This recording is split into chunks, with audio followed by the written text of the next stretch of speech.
one of the best freshmen and maybe one of the best sophomores this season in Trayson Roush and Micah Moeller. Yeah, I'm looking forward to seeing Moeller just in watching him in pre-games and before the game. He carries himself like he can really play, and it looks like it. He's going to be a handful for Paoli.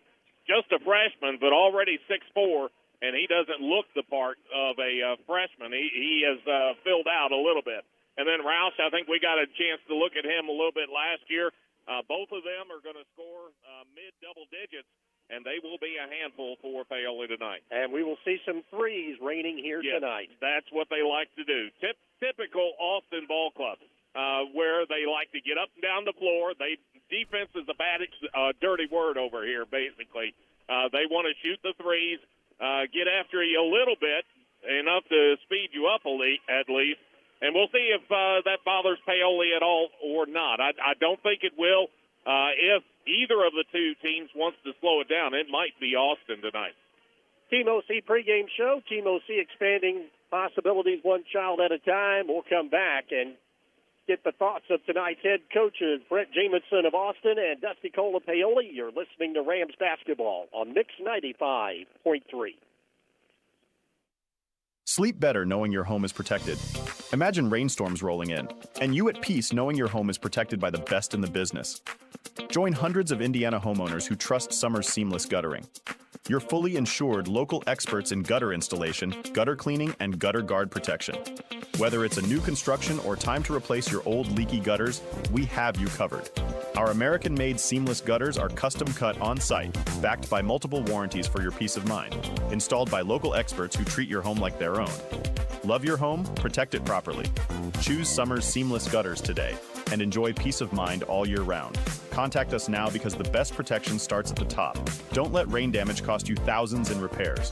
For a free estimate on any gutter service, call 812-620-4762 today. That's 812-620-4762. Summers Seamless Guttering, protecting Hoosier homes one gutter at a time. When you suffer the loss of a loved one, you can count on the Dillman Scott Funeral Home in Paoli. They have a 55-year history of serving the needs of families in Orange and surrounding counties. They provide only the best professional services in the most compassionate manner to care for you during this difficult time. You can always count on the Dillman Scott Funeral Home, as generations of families have done for many years. Call 812-723-2276 today. We're here when you need us the most. Dillman Scott Funeral Home in Paoli. As we continue with the Team OC pregame show, head coach Brent Jamison of Austin joins us now. His team at home tonight to take on the Rams. We'll get into that matchup in just a few minutes. But, Coach, if you would kind of take us through the early part of our season here for your ball club, for our listeners tonight. Yeah, I mean, we've had, in terms of the wins and loss column, certainly hasn't been what we had hoped it would be at this point. We had a few early. We didn't play well against Scottsburg, and they also shot the lights out, and then dropped one to Henryville here at home. But I think we're making steady progress. We got a young team that continues to improve, and they're buying into kind of what we're selling. So,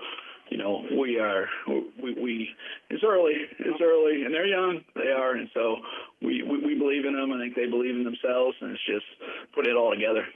Tell us about this team that you have tonight. So about our team, is that what you're asking? Yeah, so we have we really rotationally play 6-7 guys, and we have our two of our best scorers. Our two best scorers is a freshman and a sophomore. So we're young in that regard. We have a big guy, Carter Hunley, who's a nice player. He's been kind of a 2-3-year varsity guy.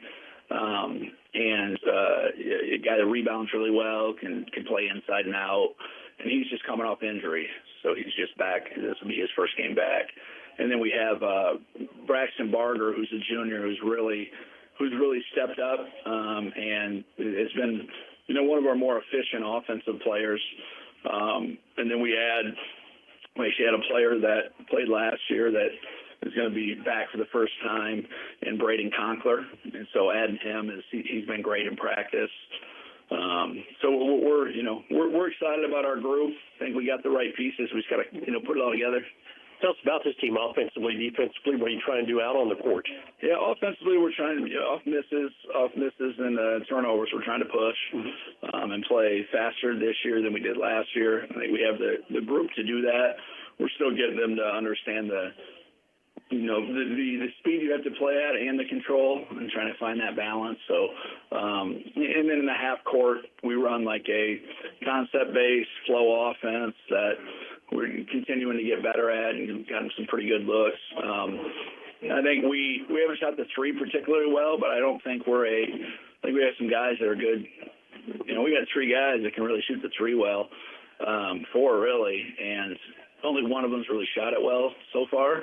But I think we'll be a team that will be a good three-point shooting team as we continue just to get in rhythm looks and take good shots and that sort of thing. So defensively, we play a lot of half-court man-to-man. We can't extend too much because we're not super duper quick, but we try to just keep the ball out of the paint and force tough shots. What about your matchup with Paoli tonight? Well, that's right on cue. Keeping the ball to the paint is going to be an absolute monumental task. I mean, they're as good as we've seen of a team that is just going to know. They know exactly who they are, and that's what's impressive about Paoli is I think 76% of their offensive production is at the rim, which is unheard of, right? And so they score a bunch, like 26 points a game off turnovers. Like they just know exactly who they are. They're tough. They're physical. They're just a normal dusty team. So I think it's going to be. We'll have our hands full. I think our margin for error is pretty slim. We'll have to shoot it well, and then it's going to be. I think Paoli really preys on when you play bad basketball. You try to force something, you make a loose pass, they prey on that. And if we have been preaching with our guys, and I think this will be kind of a litmus test for us to see where we're at in terms of playing good quality basketball and value at every possession. If not, they make you pay. Line up for your ball club tonight? Yeah, so we will have Trace and Roush at the 1. And then, Braxton Barger and Micah Moeller are our 2s and 3s. They're basically all guards. And then we have Tyler Collins, who's at the 4, and then Carter Hunley at the 5. And then we bring Braden Conkler, Kaysen Swank, Orlando Neese, and then we have some young guys that split times with JV that could see some time on the court too. Everybody healthy, ready to go tonight? Everybody's ready to go, and we got a couple guys coming back from injury, and just dings and that sort of thing. But they'll all be playing tonight. Coach Jamison, as always, thank you for the time and the talk. You and your ball club have a good game tonight. Thank you. I appreciate you. Head Coach Brent Jamison of Austin. Stay tuned. You're listening to Rams basketball on Mix 95.3. Financial investments are very important, but so are the investments of time, patience, and encouragement our young athletes receive from their coaches, teachers, and mentors. Jeremy Payton, your Bedford Edward Jones financial advisor, understands this. That's why Edward Jones and Jeremy Payton is a proud sponsor of high school sports on WUME. For all of your investment needs, call Jeremy Payton or visit edwardjones.com. Edward Jones, member SIPC. Looking to make a difference? Team OC's Youth Mentoring Program is here to help kids in Orange County reach their full potential. Our mission to expand child's possibilities through a community-wide mentoring program for kids 7 to 17. We provide support, guidance, and a caring adult to lean on. You can be a part of their journey. Become a mentor or make a donation. Join us at 262 West Court Street, Paoli, or visit teamocmentoring.org. Questions? Call Executive Director Priscilla Woodrum at 812-653-0288. Team OC, expanding possibilities one child at a time. Hi, this is John Bender. Cooler weather, it's on its way. The Department of Energy says a properly insulated home can save you up to 20% off your heating and cooling expense. So make sure your home is properly insulated this fall. The Owens Corning ProCat Low-Fill Insulation System makes it quick and affordable to properly insulate your home. You can do it yourself, or we can recommend a contractor to help you. Learn how easy you can add insulation with the ProCat Insulation System by visiting us at Bender Lumber. Local people serving local needs for over 90 years. As we continue with the Team OC pregame show, head coach Dusty Paoli joins us now. Rams on the road tonight to take on Austin. We'll get in that matchup with the Eagles in just a few minutes. But, Coach, coming off a big win a week ago over West Washington in conference play. Yeah, that was a good game for us. I thought we were pretty good on the defensive end. That's where everything we do starts with that defensive end, and that's what we want to carry over from last year. But we put pretty good pressure on the ball. We was able to turn them over quite a few times. I think we had 12 or 13 steals, and then did a really good job on the offensive glass. We had 13 or 14 offensive rebounds, so we got some second chances, and that was a big difference in the game. And, Coach, it seems like it's been a week since we played. Yeah, it's been a long time. Sometimes a week seems longer than other weeks, I think, but it just kind of seems like it's been a while. But we've got some good practice time in there, which is always good. We got a lot of shots up, and was able to break some things down, and now we got to come out and carry some things over here against a pretty good Austin team. On the road tonight, Coach, against a team that doesn't have the best record, but they've hung in there with some very good teams already this year. Very competitive team. They're a young team. Their best players are a freshman and sophomore, really good players. The sophomore was coming back last year as a freshman, averaged 16, 17, 18 a game. Toward the end of the year, he had some really big games where he was scoring 30 and 40. So he can really score, and he can shoot it. And then their freshman's one of the best freshmen around, if not the best freshman. And he doesn't look like a freshman either. About a 6'4" kid. He's built well. So we'll have our hands full. They're going to play fast. They shoot quick. They take a lot of threes. And, we have the advantage inside. We know that. But we're going to have to shoot a pretty good percentage because they're going to take a lot of threes. And, more than likely, throughout the game, they're probably going to hit 8, 9, 10 threes because they take so many. And sometimes that can equal some things out.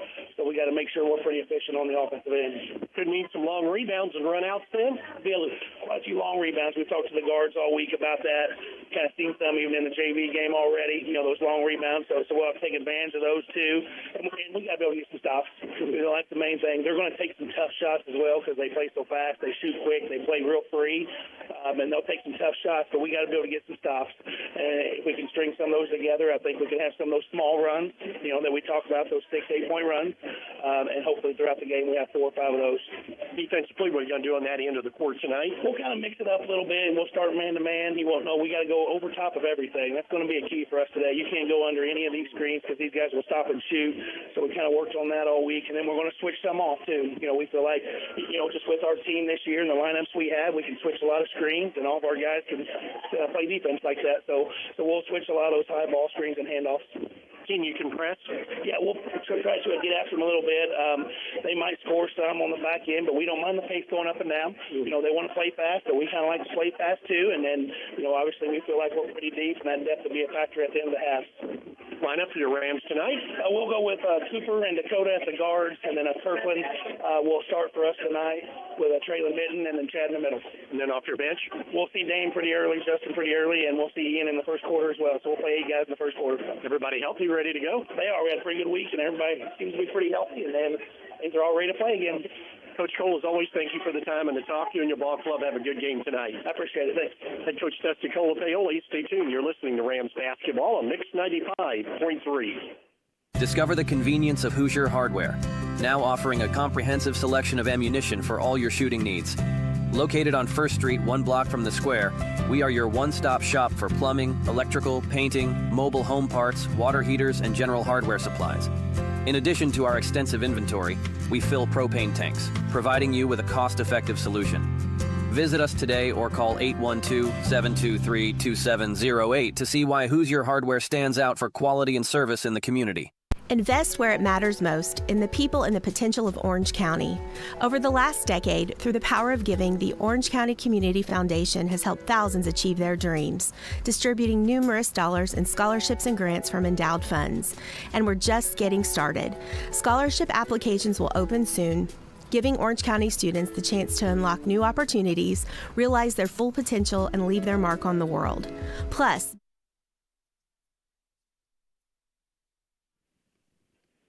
as we wrap up the Team OC pregame show, Team OC expanding possibilities one child at a time. Rams on the road on this Friday night enter this contest ranked number 10 in the USA Today poll in Class 2A with a 3-0 record. Austin on the year, the Eagles are 1-4. As Paoli, just a single game. Austin, it is a doubleheader weekend as they'll be back home tomorrow night to take on conference foe in Madison. We'll be back to Riggle Gymnasium to take a look at tonight's starting lineups. You're listening to Rams basketball on Mix 95.3.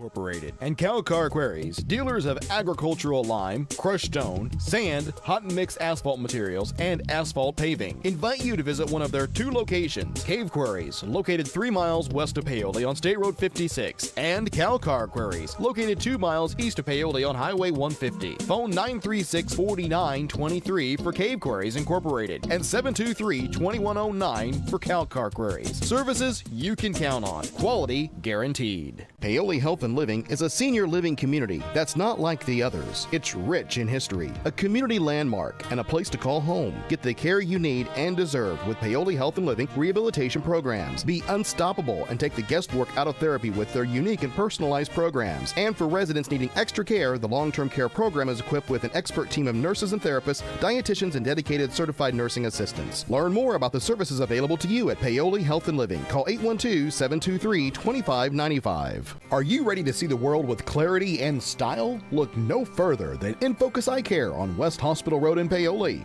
At InFocus Eye Care, they offer comprehensive eye exams, a wide selection of fashionable eyewear, and the latest in contact lens technology. Their expert team is dedicated to providing personalized eye care for the entire family. Call 812-723-4752 and schedule your appointment. Now, open Monday through Thursday from 8 to 5. InFocus Eye Care, where your vision is their focus. Looking for a reliable landline phone service you can trust? With Orange County Fiber, you'll get crystal clear phone service that's perfect for staying connected. Home or business, we've got plans that fit. Bundle with fiber service or home security monitoring and save every month. Count on the local service you already know and trust with Orange County Fiber.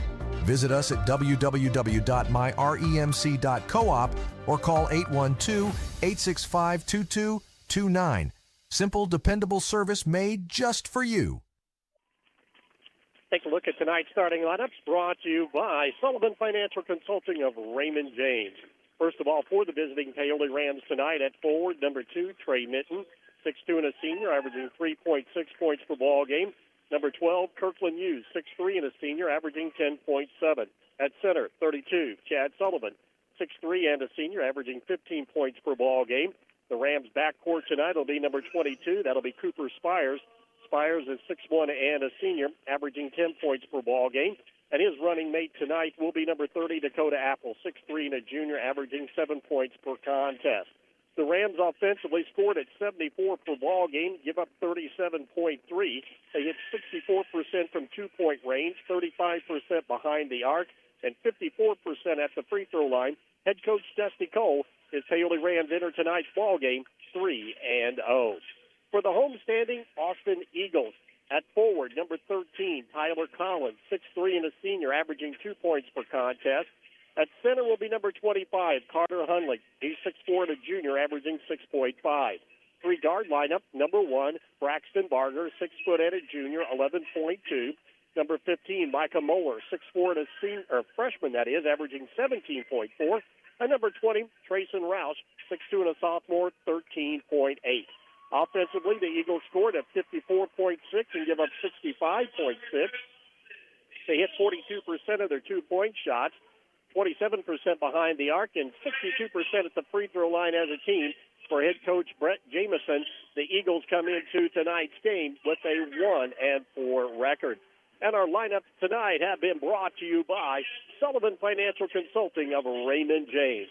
Paoli JV, well, they had a double-digit lead with about 5 minutes to go in the ball game, but then Austin made a big run to trim that lead down to 2, but the Rams finally able to hold on, and the junior varsity of Coach Jeremy Payton, they remain undefeated as well as they pick up the win tonight here on the road, 47-44. And we'll see now if the varsity Rams of Coach Dusty Cole can follow suit and get out of Riggle Gymnasium. Always a tough place to play with their 4th win of the season. As we mentioned, just a single game, so the Rams this week, all they've done is concentrate on the Eagles, and we'll see if Paoli can continue their great play that we have seen through the first 3 ball games, that being a very tenacious defense. They like to run, get it up and down, and put pressure on. But as we mentioned, Austin, with that three-point capability, can counter that very quickly. It's the Rams on the road in their traveling purple trimmed in gold, Austin in their home white trimmed in gray and black. And to take you through tonight's ball game, here's Bert Pedigo. Well, that was a bit of an extended pregame. They had the video board going, all the lights and whatnot. They go all out for the introduction of this year's team. All right, tip in the air, and it is controlled by Austin. The Eagles get the first crack at the Sullivan Financial Consulting of Raymond James scoreboard. At the high post, that's Hundley. Leaves it off for Rouse, driving in. His pass deflected and taken away. A turnover against Austin on their first possession. Paoli to the offensive end. Out front, Hughes has it. He gets the start tonight. Left side, they go over to Spires. Spires backs it out with the pass to Apple. Right back to Spires in the left corner.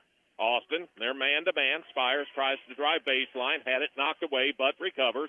Brings it back out front, and Paoli will cycle through the offense one more time. Played nearly a minute, no score yet, as Paoli their first possession. Spires has used up the dribble at the midcourt circle. He'll angle over to the right to Hughes. Hughes guarded closely by Roush. Out to Apple, and Paoli continues to be patient offensively. Lob it to the high post to Hughes. Back out front to Minton. Looks over to the Paoli bench for instruction, and they'll cycle through it one more time. Again, as you mentioned, Eagles long and lean. They can cause some problems with this man-to-man as the Rams see if they can get on the scoreboard first. Hughes, a long three, no good. Sullivan, the rebound. He's double-teamed underneath and is fouled, and that'll give the ball over to Paoli out of bounds. So we've seen a lot, though, early on in this season. The Rams able to really crash the backboard. Foul will go on number 25, Carter Hundley. That'll be his first, and team foul number 1. Quick timeout taken by Austin. 6:44 to go, first quarter of play. There's no score. You're listening to Rams basketball on Mix 95.3. Are you concerned about the economy, interest rates, or current market conditions? For timely information based on sophisticated research, call Raymond James Financial Advisors Jamie Sullivan or Jenny Baker at 812-849-2670. They can discuss your specific needs and provide you with investment choices that make sense for you. Call 812-849-2670 in Mitchell for an appointment. Raymond James & Associates Incorporated, member New York Stock Exchange SIPC. Life well planned. Out of the timeout, Rams have the ball underneath their basket. Still looking for our first point of this game. Spires, he'll trigger it in to the right of the bucket, lobs it into Hughes at the three-point line.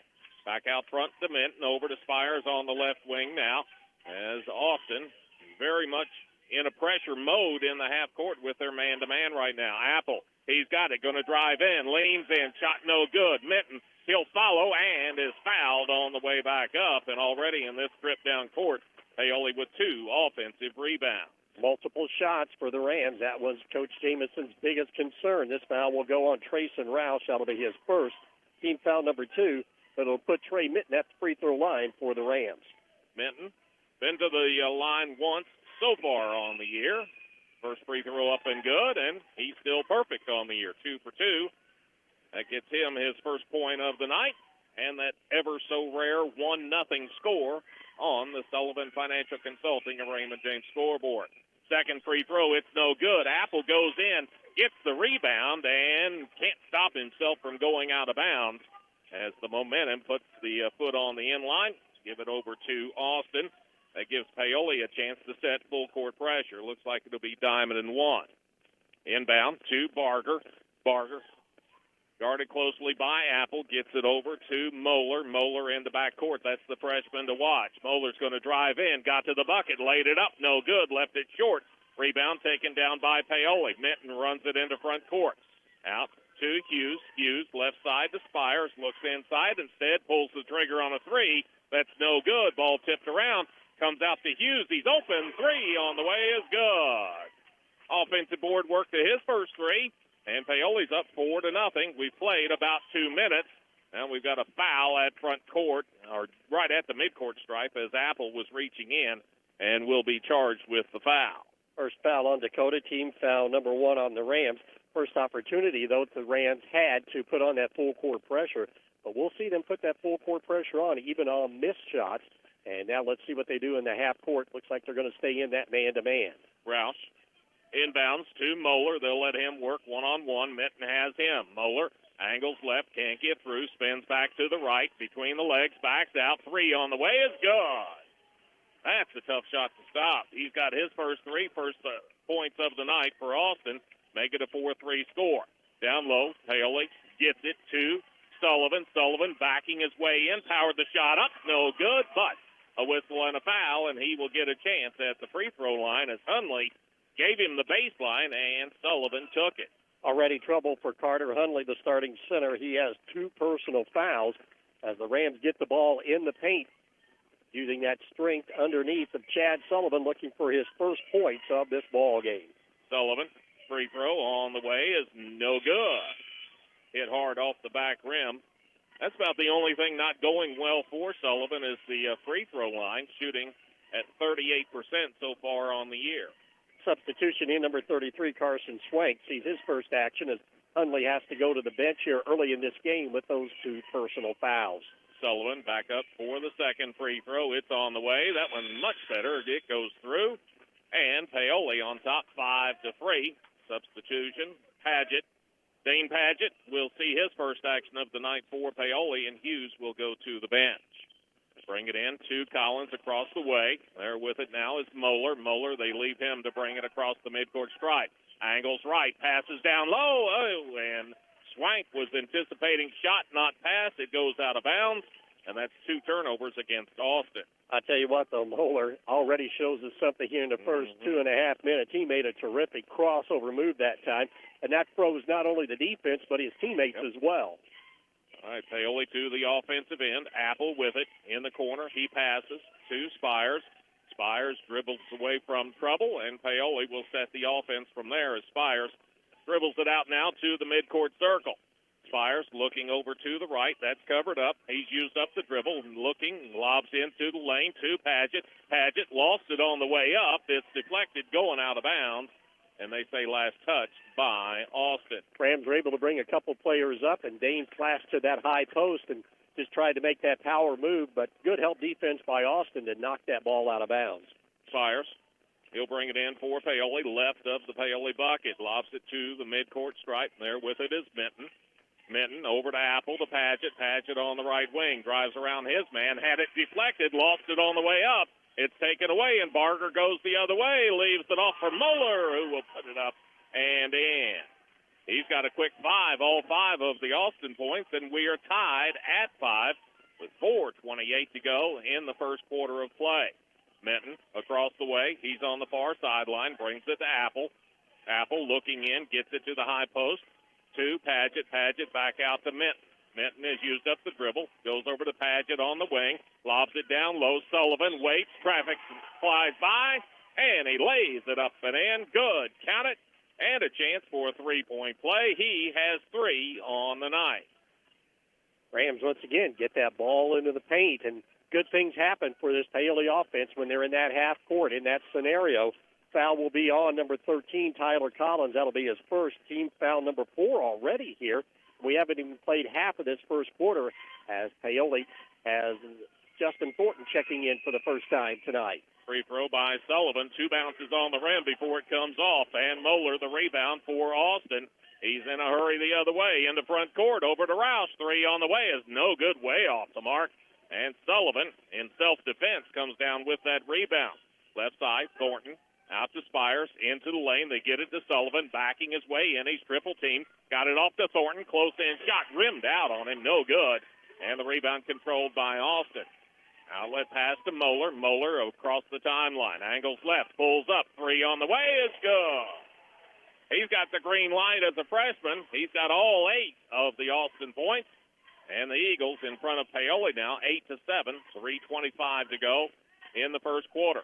Apple with the dribble. Works over to Thornton on the far side. Thornton backs it out. Lost it momentarily as Roush was right there on him defensively, but he gets it back and passes to Spires. Spires angles to the right. In the corner to Thornton. Thornton, hesitation, moved. Now he's used up the dribble. It got loose, and it's taken away. 2 turnovers against Paoli. Quickly the other way. Austin into front court. Swank with it. They back away from him. Gets it to Collins in the far corner. Out to Moeller. Moeller, they come to get him in a hurry at the Eagle wing, way out away from the bucket. He drives in, leaves it off for Collins, who will put it up and in. Drive, draw, and dish. He's got his first two to Collins, and Austin with their biggest lead of the night at 10-7. 2:35 to go in the first quarter. Spires angles over to the right side, comes back in the lane, running one-hander up, no good. Rebound controlled underneath, though, by Sullivan. Sullivan's pass deflected. It's taken away. Barger's got it. He's going to go the other way. Scoop on the run is up and good. A one-on-two type move. He's got his first two. And it's now a 5-point Austin lead at 12-7. Right side. Thornton has got it for Paoli in the front court. Thornton hounded by Moeller. Gets away from him. Drives in. Contact. Charge called. And another offensive foul against Paoli and a turnover. That'll be the first on Justin, team foul number 2. Rams uncharacteristically have turned the ball over in this first quarter. They've done a great job entering the game, taking care of the basketball. As checking in will be Braden Conkler, the feel-good story of this holiday season. The young man coming back, a serious injury involving a fireworks accident over the summer on his right hand, and has lost his right index finger, but he's decided to come back out. He talked with Coach Jamison over the summer and said, well, I don't know if I can come out or not. I might not be able to score as much. And Coach said, well, I had a heart-to-heart with him and said, I'm sorry to tell you this anyway, Braden. You probably weren't going to score that much anyway. So, and he won't get a chance this trip as Austin turns it over. But they're glad to have him back because he is a great presence both on and off the court. Yeah, good for him to come back and to play with that.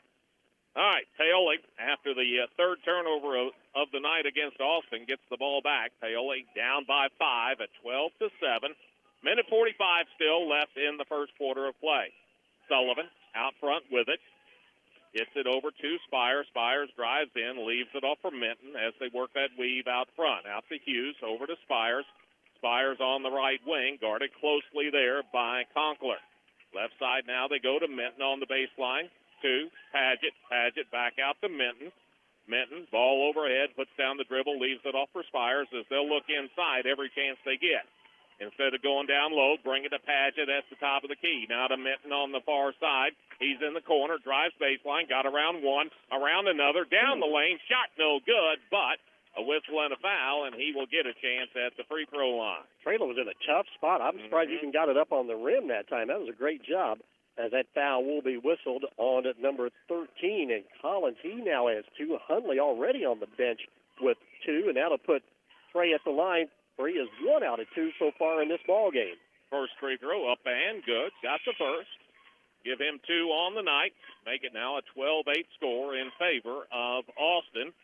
As we switch out the Sullivan boys, Chad's going to the bench, and Ian is checking in for the first time tonight. That point by Trey ends a 3-minute drought for the Rams in this first quarter. Minton, second free throw on the way. It's no good. And Austin, fighting amongst themselves, kicks the ball out of bounds. It'll stay with Paoli, and count that as an offensive rebound. And Paoli's got 5 offensive boards already tonight. Rams have Apple back in, and Spires gets his first rest of this ball game. Minton, out of bounds, right underneath, 2. Paget, close-in shot, no good. Ball out of bounds again, and this time Moeller of Austin could not control it. It goes out off of him. So Paoli will get another look, and that was a really good look for Paget down low. Rams struggling. They are just 1 out of 5 from two-point range. They've come in hitting nearly 70% from the field in this season. Apple to the right of the key, guarded closely by Moeller, out to Sullivan. Ian works left side to Minton. Minton drives in, contact, no call, gets the ball after it got loose. Back out, they go to Apple. Apple looks for the screen from Paget, got it. He drives in, leans in, shot blocked, but he got his own rebound back. Taken down, now passes out. Ian Sullivan, top of the key three, is no good, and the rebound controlled by Austin. Eagles run into front court. And Moeller, as he was ready to make a move on Sullivan, Ian reached in and fouled him. Be the first on Ian, team foul number 3 of this quarter for Paoli. So they've still got one more to give before they would put the Eagles at the free throw line, but only 28 seconds remaining. Pass it into backcourt to Moeller. Minton will pick him up defensively. Moeller works on him, gets over to the left side, drives in, lost it on the way up. Wild shot is no good. Rebound, Minton's got it and runs the other way for Paoli. Drives in. Shot off the glass is no good. Rebound to Moeller. His outlet pass deflected, taken away by Apple, and as he turns to run to the bucket, he is bumped and fouled. That whistle will be on number 33, Carson Swank. That's going to be his first personal foul over the limit, though, and that'll give the Rams a chance to score here at the line with less than 10 seconds to go. Dakota Apple looking for his first points of this ball game. See if he can get his first free throw to go through on the year. He's 0 for 2 coming into tonight. Free throw on the way, spun out on him, no good. Score remains at 12-8. Austin on top of Paoli. 9.8 seconds left in the first quarter of play. Apple. Now he's got it. Everybody's set on the lane. Couple of bounces, eyes the bucket. Free throw up and good. Got 1 of 2. And it's a 12-9 score now in favor of Austin. Substitution as Thornton will check in for Paoli and Padgett will go out. Rams again able to substitute freely in this first quarter. Hopefully will be a big deciding factor late in this first half. Down to 6 seconds as Roush is into front court. Angles left, passes back. Did he walk out front? I thought he did, but instead the whistle off of the basketball is a hold that's going to go against Paoli with just 2.8 seconds left in the quarter. Foul will go on Trey Mitten. He's lobbing his case to no avail. That's team foul number 4. All right, Roush will inbound for Austin. Look for the lob maybe to Moeller. He's setting up in the middle of the lane. Roush with it out of bounds. 5 count on, lobs in to Moeller near the midcourt stripe. Couple of bounces. He'll launch a long 3 at the buzzer. That's no good. And that's the way the first quarter will come to an end. Austin out in front of Paoli, 12-9 after 1. You're listening to Rams Basketball on Mix 95.3. Springer Insurance is proud to support our Paoli Rams as they work toward a successful season. The hard work that goes into training and preparation is something we truly value. Mark, Daniel, Thomas, and Greg will work with our team at Indiana Farmers Insurance to find the best coverage for your home, auto, farm, or business. Visit us at Springer Insurance in Orleans or call 812-865-3133. We love taking care of customers as much as we love our Rams. Go Rams! Tired of slow internet and weak Wi-Fi? Get connected with Orange County Fiber, your local reliable fiber internet service. With powerful parental controls, device prioritization, and built-in cybersecurity, your whole family can browse, stream, and game with confidence. And that's not all. Some plans even include indoor and outdoor cameras or video doorbells for extra peace of mind. Call Orange County Fiber at 812-865-2229. Fast, safe, and smart internet for your home or business. 1 quarter in the books, and an early lead for Austin, despite some foul troubles for their starting forward, starting center. They're both on the bench with 2, and it's a 3-point Austin lead at 12-9 as we get ready for second quarter action. Looks like Paoli, they'll go with Minton along with Spires. Chad Sullivan checks back in at the quarter break. Thornton is in there, as is Dakota Apple. And Paoli will begin second quarter action with possession of the basketball. Into front court, left side, Apple has it. Bring it back out front to Thornton, over to Spires. Spires lobs into Apple. Nice play run right out of the break. Apple open for the layup. He's got 3, and it's back to a 1-point ball game at 12-11. Now we got some confusion on the inbounds. The ball got loose. Austin had it inbounds. The official blew the whistle, said, no, we're going to start over, and Coach Dusty Cole, he wants an explanation. He'll talk with that official, but I don't think anything's going to change when it's all said and done. That was a nice give-and-go play by the Rams there, as you mentioned, right out of the break. A nice screen set at the high post, and that really freed up Apple all alone down in the lane. Paoli, a chance to extend full-court pressure. Austin, no problem with it. Barger has it. He's in the front court. Brings it out. There with it is Moeller. Moeller pulls up. Long 3 on the way is no good. Made a difficult shot out of it. Did Minton defensively. And the rebound controlled by Spires. Apple running the other way for Paoli. Flips it up in the lane. No good. And a whistle on the rebound. A foul called as Thornton got tangled up down there with Conkler. Justin now with 2 personal fouls. First Ram player to have 2 in the half. First of this quarter. Rams looked to score in transition that time as, once again, Apple just went to the rim. Unfortunately, couldn't get that shot to fall. Dane gets ready to check in Paget, and Thornton will come out with those 2 fouls, and that will shorten up the rotation a bit now here for Paoli in this second quarter of play. 7:14 to go in the first half. Austin up on top 12-11, just underway second quarter. Rouse with it in backcourt. He's been quiet for the most part so far tonight. Paoli doing a good job on him defensively. Out front, Barger with it, gets it over to Swank. Swank leaves it off for Moeller. Moeller lost it on the way up, and the reason why, the official says Minton was reaching in and fouled him. Now all of a sudden Trey Minton has 2 personal fouls. This will be a shooting foul, and that will put Moeller at the free throw line for his first free throws of this ball game. Averages 17 points as a freshman, just a 50% free throw shooter on the season so far at least. Free throw up and no good. Dipped in, spun out. And a little bit of a gamble here by Coach Brent Jamison of Austin as he brings Hunley back in with those 2 fouls. That was the first free throws of the night for Austin. The Rams in the first quarter just 1 out of 7 from 2-point range, 14%. 1 out of 4 behind the arc, 25%. 4 out of 9 at the stripe for 44%. Moeller, second free throw. That's up and good. Gives his team a 2-point lead. He's got 9 of the 13 for Austin so far tonight. 13-11 is your score. Paoli down 2 with the basketball. Paget out front. He's going to angle over to the right side. Leaves it off for Apple. Pulls up. Free throw line extended. Jumper on the way is no good. And Conqueror goes and gets the rebound for Austin. Quickly to Barger into front court. Pulls up. 3 on the way is no good. Conqueror the rebound. Oh, and he's going to throw it into back court. The official here said it was deflected, but it was not. And the Paoli fans up in arms about that. Hunley right side 3 is no good. Rebound loose.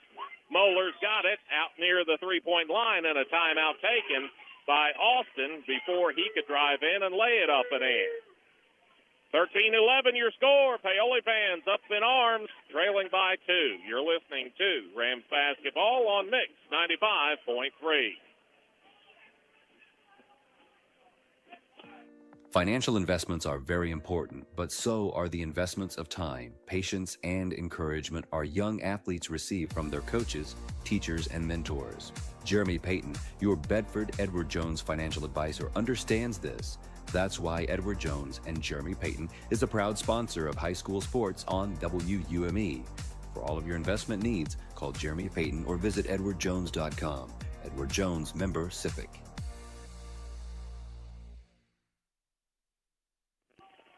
Well, that timeout, Coach Dusty Cole talked to the official and not his team, so varsity assistant Jared Shear got the message across. By the way, taking a look at shooting in that first quarter for the homestanding Eagles, very good. They were 3 out of 5 from 2-point range for 60% and 2 out of 4 behind the arc for 50%. Rams struggling. The Eagles are hot. Fortunately for the Rams, it's only a 2-point deficit that they're working with right now, as Coach Brett Jamison already burned a couple of quick timeouts here in this first half of play. I was surprised with his first one. It was just barely over a minute into the ball game, and now he's called a second. All right, Austin, after the timeout, they've got possession of it. Moeller works over to the right side to Barger. Barger to Hunley. He's at the top of the key. They're looking back door. Ball tipped away as Spires saw it coming, tipped it away, and Paoli runs the other way. Spires out to Hughes. He's been quiet offensively. They come out to get him as soon as he touches it. Lob it down low. Sullivan shot up and good right under the bucket.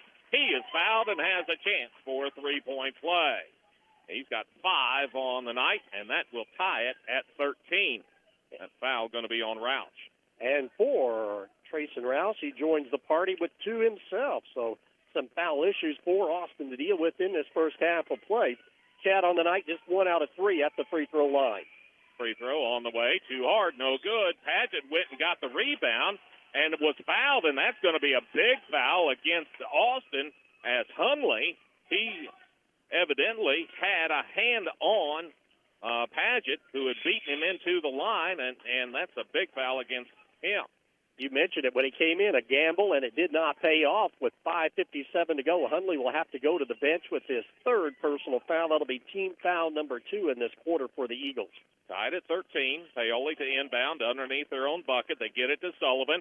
His shot no good. Went for the rebound, and we're going to have I thought a jump ball, but instead it's going to be a foul called, as they're going to say that Sullivan got Barger again across the arm.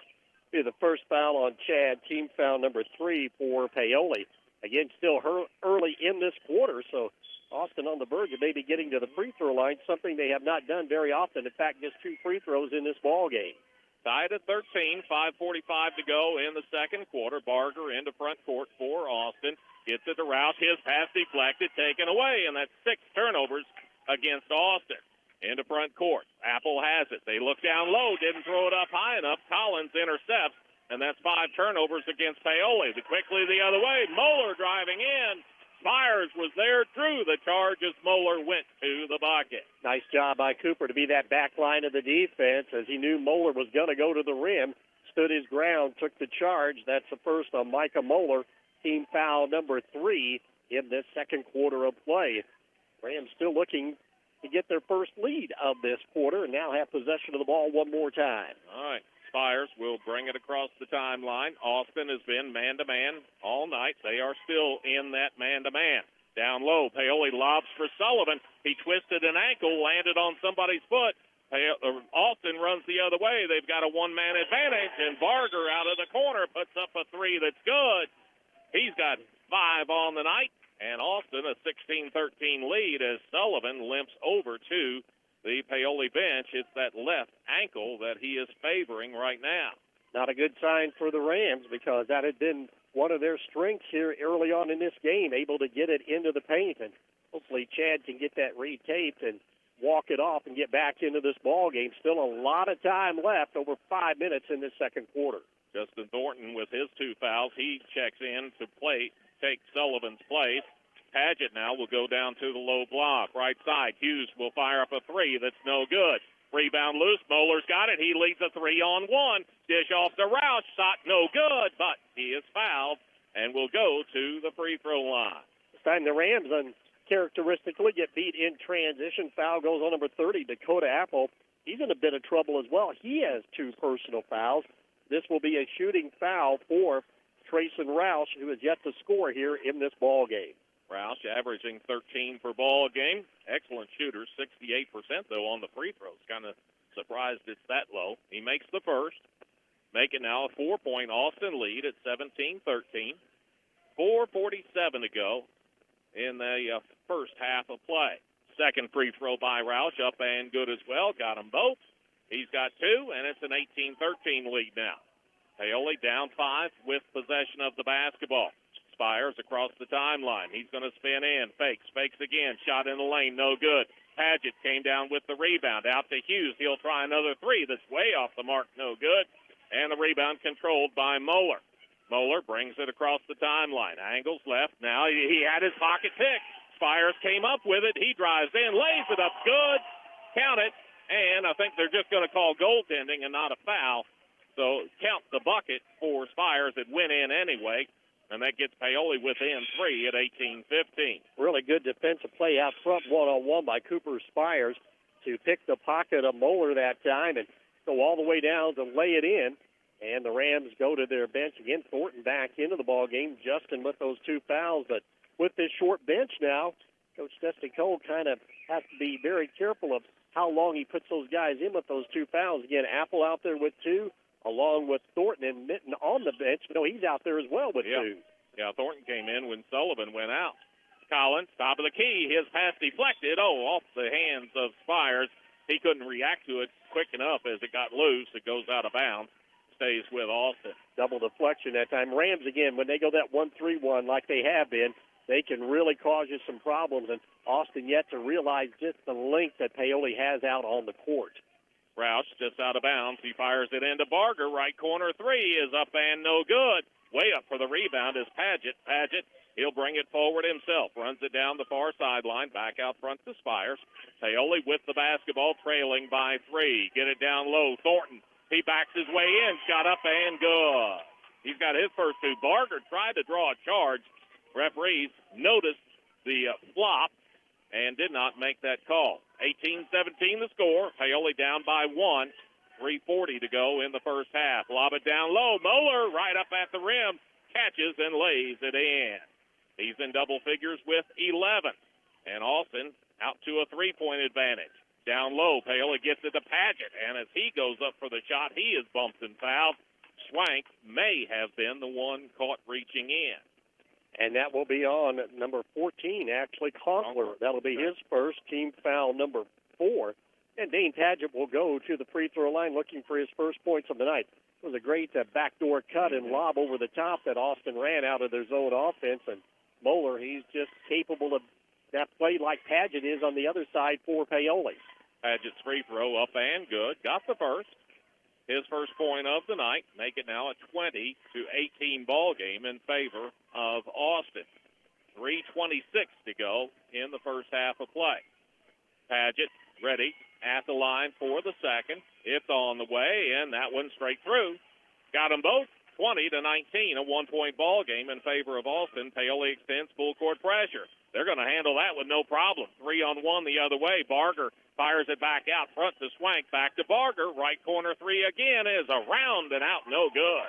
That thing did everything but go through. Rebound to Paoli. Trying to force the issue. Lob pass is tipped away. Turnover number 6 against Paoli. Get it to Moeller. 3 minutes to go in the first half as he brings it into front court. Barger, another corner three. This one the left side. It's no good. Apple way up for the rebound for Paoli. Paoli runs the other way. Out front, Apple with it. Apple gets it over to Spires. He's on the right sideline. Spires back out to the midcourt stripe, and they'll set from there. Spires leaves it off for, thought he was going to give it to Apple. Instead to Thornton at the high post. Thornton powering his way in, and he is bumped and fouled. Couple of players there. Take your pick. It's either Barger or Moeller. And we'll see what the official says. He's going to put it on 15, Moeller, and that will be second foul on Micah. Team foul number 5, but a 2-shot foul anyway for Thornton. It'll be his first trip at the free throw line. He's already got a basket for 2. Thornton, free throw on the way. High arcer is good. Front rim off the glass and through. Tied at 20 now with 2:34 to go in the first half of play. See if he can put Paoli back out in front with a made free throw here. He's got 3, and now he's got 4, made the second. And Paoli back out in front at 21-20. Been a big difference in this game. Free throws by the Rams as both coaches go to the bench. And we'll see Collins come back in, and Ian Sullivan checks back in for the Rams. Roush will be the one to bring it into front court for Austin. Looks like Paoli's going to go 1-3-1. See if they trap out of the half court. Right side, Roush fakes 3, drives in, leaves it off for Barger on the left wing. Back out front around Moeller, fakes 3, got a defender up and drives in, and it's called for a charge. Justin Thornton stepped in, big call there. Could have been his third. And it's going to be the third on Moeller, and that's a big call against the freshman. Good job, though, by Justin to quickly slide over there and cut off the baseline that time. That was one of those bang-bang plays. Either way, it could have gone, and fortunately for the Rams on the road, it went their way. All of a sudden, Moeller now goes to the bench with his 11 points, and he has 3 fouls. Hundley already on the bench with 3 fouls, as both coaches having to navigate this first half with foul trouble, as Sullivan will come out and Kirkland Hughes back in for Paoli. All right, Paoli leading it 21-20, 2:14 to go in the first half of play. We were hoping that Paoli's depth would pay off late in the half. Maybe it will here. Down low, they get it to Paget. Paget shot no good. Ball tipped around, and Rouse comes down with the defensive board for Austin. He drives it into front court. He lobs it over to Conkler. Conkler at the three-point line, backs it out with the dribble. His pass deflected, but he recovers. Now Roush has it on the baseline, passes out Swank. Swank fakes, drives in, and his pass deflected. Taken away. That's 9 turnovers against Austin. Paoli runs it the other way. Spires has used up the dribble, leaves it off for Thornton. Thornton double-teamed, ball got loose, and last touch, they say, by Austin. Nice job in that double-team by Barger as well as a Conkler. And had Thornton in a world of hurt. See if the Rams now can back out of this and get something positive. Finally got that lead back after trailing the majority of this second quarter. In fact, they hadn't had the lead back until 5-3 at the 5:24 mark of quarter number 1. Minute and a half left in the first half. Paoli a 1-point lead with the ball. Hughes, top of the key, 3, no good. hit the front rim, but Thornton goes and gets the rebound, put it up in traffic, no good, and Swank clears the boards for Austin. His outlet pass, it's going out of bounds, too far out in front of Rouse. One of those situations that Coach Jamison was talking to me about before the game. He said, yeah, we like to run, but there are times when we push the ball and we shouldn't be pushing the ball, and that was one of those. He said we just have to make better decisions in situations like that. I think Rouse just knows he's not a ball handler. True. He's got to get rid of it. You see Chad Sullivan making his way back to the Paoli bench, limping slightly, but not like he was before. All right, minute left in the first half. Paoli, possession of it, leading by 1. Thornton, left of the key, on the baseline to Hughes, driving in, leaning one-hander, no good. Padgett, the rebound, outlet, Thornton, 3, no good. Rebound, loose in the lane, and a rebound foul going to be called. And I think it's going to go against Padgett. Padgett saying he was going straight up. The official says, no, you were not. That's just the first on Dane, but that'll be team foul number 5, and that will put Austin, will walk the length of the court to shoot a couple of free throws. As Paoli gets Ian Sullivan back in and Dakota Apple to the bench. Finally, the officials realize it's time to shoot free throws. And the man walking up for the Eagles will be Trayson Rouse. He is 2 out of 2 so far in this quarter. In fact, the only 2 points he has so far tonight. Came in shooting 68% on the year, averaging just under 14 points per game. Free throw up and no good. Too hard off the back rim. All right. Best he can do this trip is tie it. Paoli's up 1 right now at 21-20. Look at Collins, Barger, Moeller, and Rouse. You would think they'd be much better free throw shooters. Yes. Rouse does make the second. That'll tie it at 21. 48 seconds left in the first half on the Sullivan Financial Consulting of Raymond James scoreboard. Into front court. Spires with it. He motions for Ian Sullivan to cut through. Goes over to Thornton on the left wing. Thornton leaves it off for Hughes. Out to Spires. Paoli. The finger is up. 1 shot is what Paoli wants to end this first half of play. Spires looks at the clock. Down to 22-21 as the time ticks away. Spires dribbling away some time out at the midcourt stripe. Down to 15 seconds now. Paoli 4 along the baseline. Austin is set in their man-to-man. Spires with 9. Starts the offense. He's going to drive in, bumping as he went up. They're going to say the foul at a bucket. Spires, free throw up and good. Made the first. That puts Paoli back out in front by 1. Spires has 3 points on the night. Make that score 22-21. Paoli on top, 6 seconds to go in the half.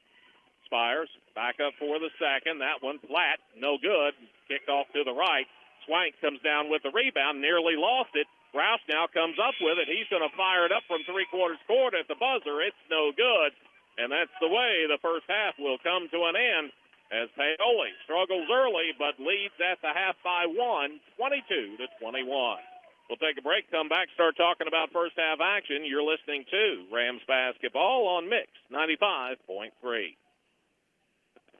Hi, this is John Bender. Cooler weather, it's on its way. The Department of Energy says a properly insulated home can save you up to 20% off your heating and cooling expense. So make sure your home is properly insulated this fall. The Owens Corning ProCat Low-Fill Insulation System makes it quick and affordable to properly insulate your home. You can do it yourself, or we can recommend a contractor to help you. Learn how easy you can add insulation with the ProCat Insulation System by visiting us at Bender Lumber. Local people serving local needs for over 90 years. Discover the convenience of Hoosier Hardware, now offering a comprehensive selection of ammunition for all your shooting needs.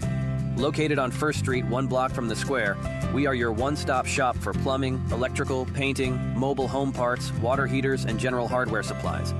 In addition to our extensive inventory, we fill propane tanks, providing you with a cost-effective solution. Visit us today or call 812-723-2708 to see why Hoosier Hardware stands out for quality and service in the community. Well, 2 quarters in the books, and right now, Paoli out in front, but just by 1. 22-21 is your halftime score. As we begin the Whitfield Investments halftime report, we'll be taking a look at game flow in the first 2 quarters. Saw 4 ties and 2 lead changes in that first half of play. Paoli came out, established themselves early, scored the first 4 points of the night, led it 4-0 before Austin gets their first points of the night, and it was their outstanding freshman in Micah Moeller. He led them. Matter of fact, he scored their first 8 points in the ball game. His first 3 got them back within 1 at 4-3. Paoli responds with 1 of 2 free throws from Chad Sullivan before, again, Moeller is able to knock down a 2, tied it at 5, our first tie of the night. From that point on, Austin goes on a bit of a run. It went from a 5-3 ball game, or tied at 5, to where Austin was up 12-7 as Moeller got a 3 in there. They also got points out of Tyler Collins and a bucket from Barger. That ended the run. It was 12-7 at that point. Paoli able to counter with 2 made free throws the rest of the way. That was with about a minute left in the first quarter, and Paoli got it back to a 3-point deficit after 1 at 12-9. Early part of the second quarter, Paoli comes out, gets the first points of that quarter as Dakota Apple knocks down a long jumper. It was a 2. Got Paoli back within 1 at 12-11. 1 of 2 free throws from Moeller puts Austin up 13-11 before Paoli looked like they kind of started to click a little bit. They came back with a Sullivan bucket, tied it at 13. Austin, they did run off 5 straight there, built that lead back up to 18-13, but then the foul troubles really started to get in their way as they had at least 3 of their starters with 3 personal fouls in that first half. Paoli's able to take advantage. After it was a 5-point Austin lead, Paoli scores 4 in a row, got back within 18-17. Austin with 1 bucket to make it 20-17. Then they went cold. Paoli started making some free throws, got that lead at 21-20. Another 1 of 2 free throw trip late with just 6 seconds left in the half, and that gives Paoli the 22-21 lead here at halftime. As far as the rebounding battle is concerned, Paoli winning that right now by a margin of 15-13. Turnovers, 6 against Paoli, 10 against Austin. Your halftime score, Paoli 22, Austin 21. We'll take a break. When we come back, we're going to be taking a look at individual and team stats from first half action. You're listening to Rams Basketball on Mix 95.3. Sleep better knowing your home is protected. Imagine rainstorms rolling in, and you at peace knowing your home is protected by the best in the business. Join hundreds of Indiana homeowners who trust Summers Seamless Guttering. Your fully insured local experts in gutter installation, gutter cleaning, and gutter guard protection. Whether it's a new construction or time to replace your old leaky gutters, we have you covered. Our American-made seamless gutters are custom cut on-site, backed by multiple warranties for your peace of mind, installed by local experts who treat your home like their own. Love your home? Protect it properly. Choose Summers Seamless Gutters today and enjoy peace of mind all year round. Contact us now because the best protection starts at the top. Don't let rain damage cost you thousands in repairs. For a free estimate on any gutter service, call 812-620-4762 today. That's 812-620-4762. Summers Seamless Guttering, protecting Hoosier homes one gutter at a time. At the half, Rams cling to a 1-point lead as we continue with the Whitfield Investments halftime report, 22-21. For the first time this season, the Rams have struggled shooting the basketball in their first 3.5 games here on the road tonight. 7 and 4 out of 11 in the second quarter. For the half, the Rams are 5 out of 18 for just 28%. Not much better, in fact, worse, I should say.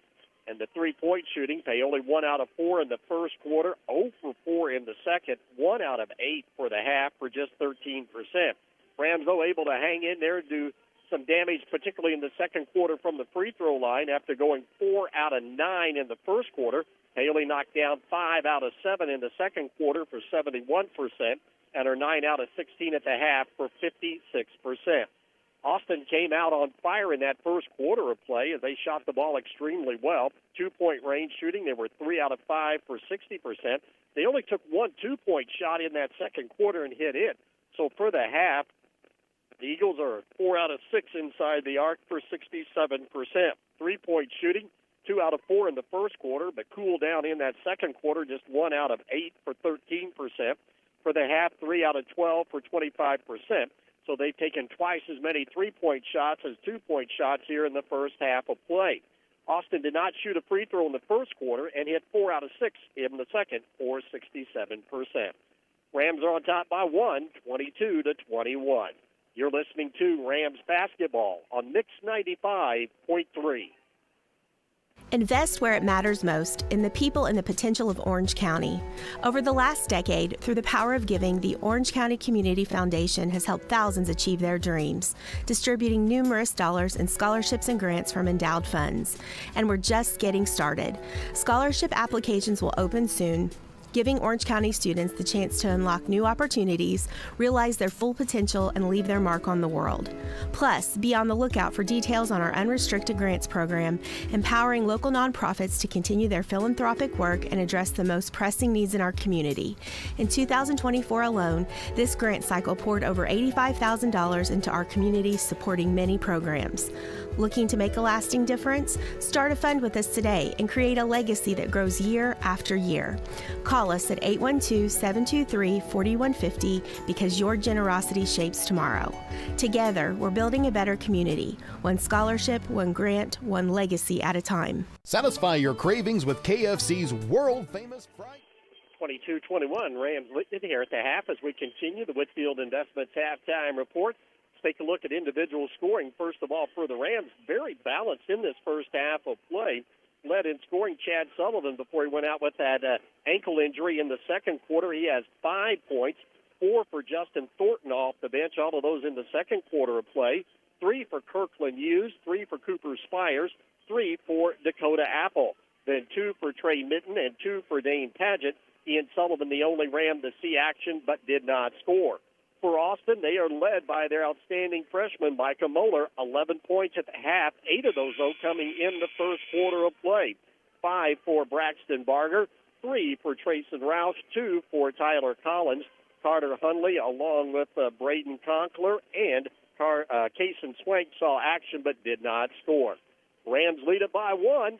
You're listening to Rams basketball on Mix 95.3.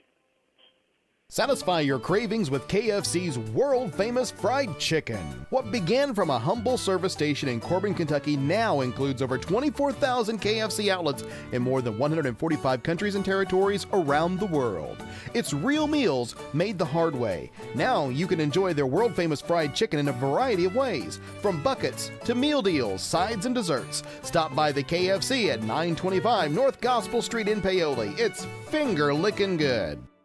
Looking for top-notch fuel that keeps your engine running smoothly? Pull into Riley Oil, your trusted supplier of marathon fuels.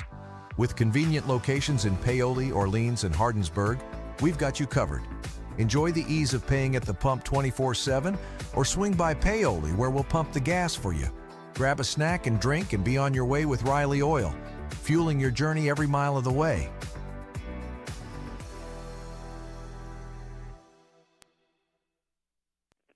As we wrap up the Whitfield Investments halftime report, Whitfield Investments. Give Whitfield Investments a call today at 812-203-2545 to learn more about how West can keep you on track with your goals now and in the future. Well, one big step that we will have to watch for both teams in the second half, fouls for the Rams. Trey Mitten with 2, Dakota Apple with 2, Justin Thornton with 2. But more trouble for the Eagles as they have 3 of their 5 starters with 3 personal fouls, that being Carter Hundley, who only saw a few minutes of action. In fact, he went to the bench with over 5 minutes to go in that second quarter of play. Micah Moeller has 3, and Trayson Roush also has 3, and 2 for Tyler Collins. As the Rams will have their starting 5, good to see Chad Sullivan, heavy sleeve brace type apparatus on that left knee. Hopefully he'll be able to bounce back because he was a big part of that Rams offense before he went down with that injury in the second half of play, or second quarter, excuse me. And again, it happened under the offensive glass going up for a rebound and came down on somebody's foot. And that more than likely, as always, will lead to some type of turned ankle or a twisted knee, and we'll see how well Chad is able to come back as the Eagles will get the ball first to start this third quarter of play. And my one shout-out of the night, going to Puerto Rico tonight, Caitlin Beckley. She's there with the Franklin Lady basketball team, and your mom says more time on the court, less time on the beach. That ought to be the answer. All right, Second half underway, and it's a quick start for Austin as Barger knocks down a three from the far corner, and that puts Austin right out in front, 24-22. All right. Paoli to the offensive end. Looks like Austin, they're going to go to a 2-3, make Paoli beat them outside as they pack it in. A little protection for their foul trouble as well. Out front, there with it is Spires over to Apple. Apple on the near side. He'll bring it back out to Spires to Apple. Right side three, too hard, no good. Rebound, loose, and Barger comes up with it. Long pass ahead. Roush ahead of the pack will lay it up and in.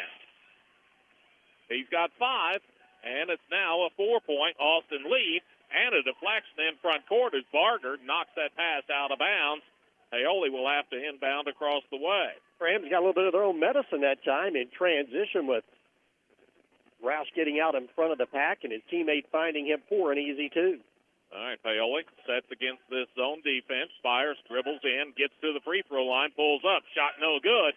Rebound, kicks free, and there to run it down is Roush on the far sideline. He brings it forward. Did he travel? Yes, he did, as the defense flashed at him just as he was ready to pass. And that was Cooper Spires with a great defensive play right there, as you called it.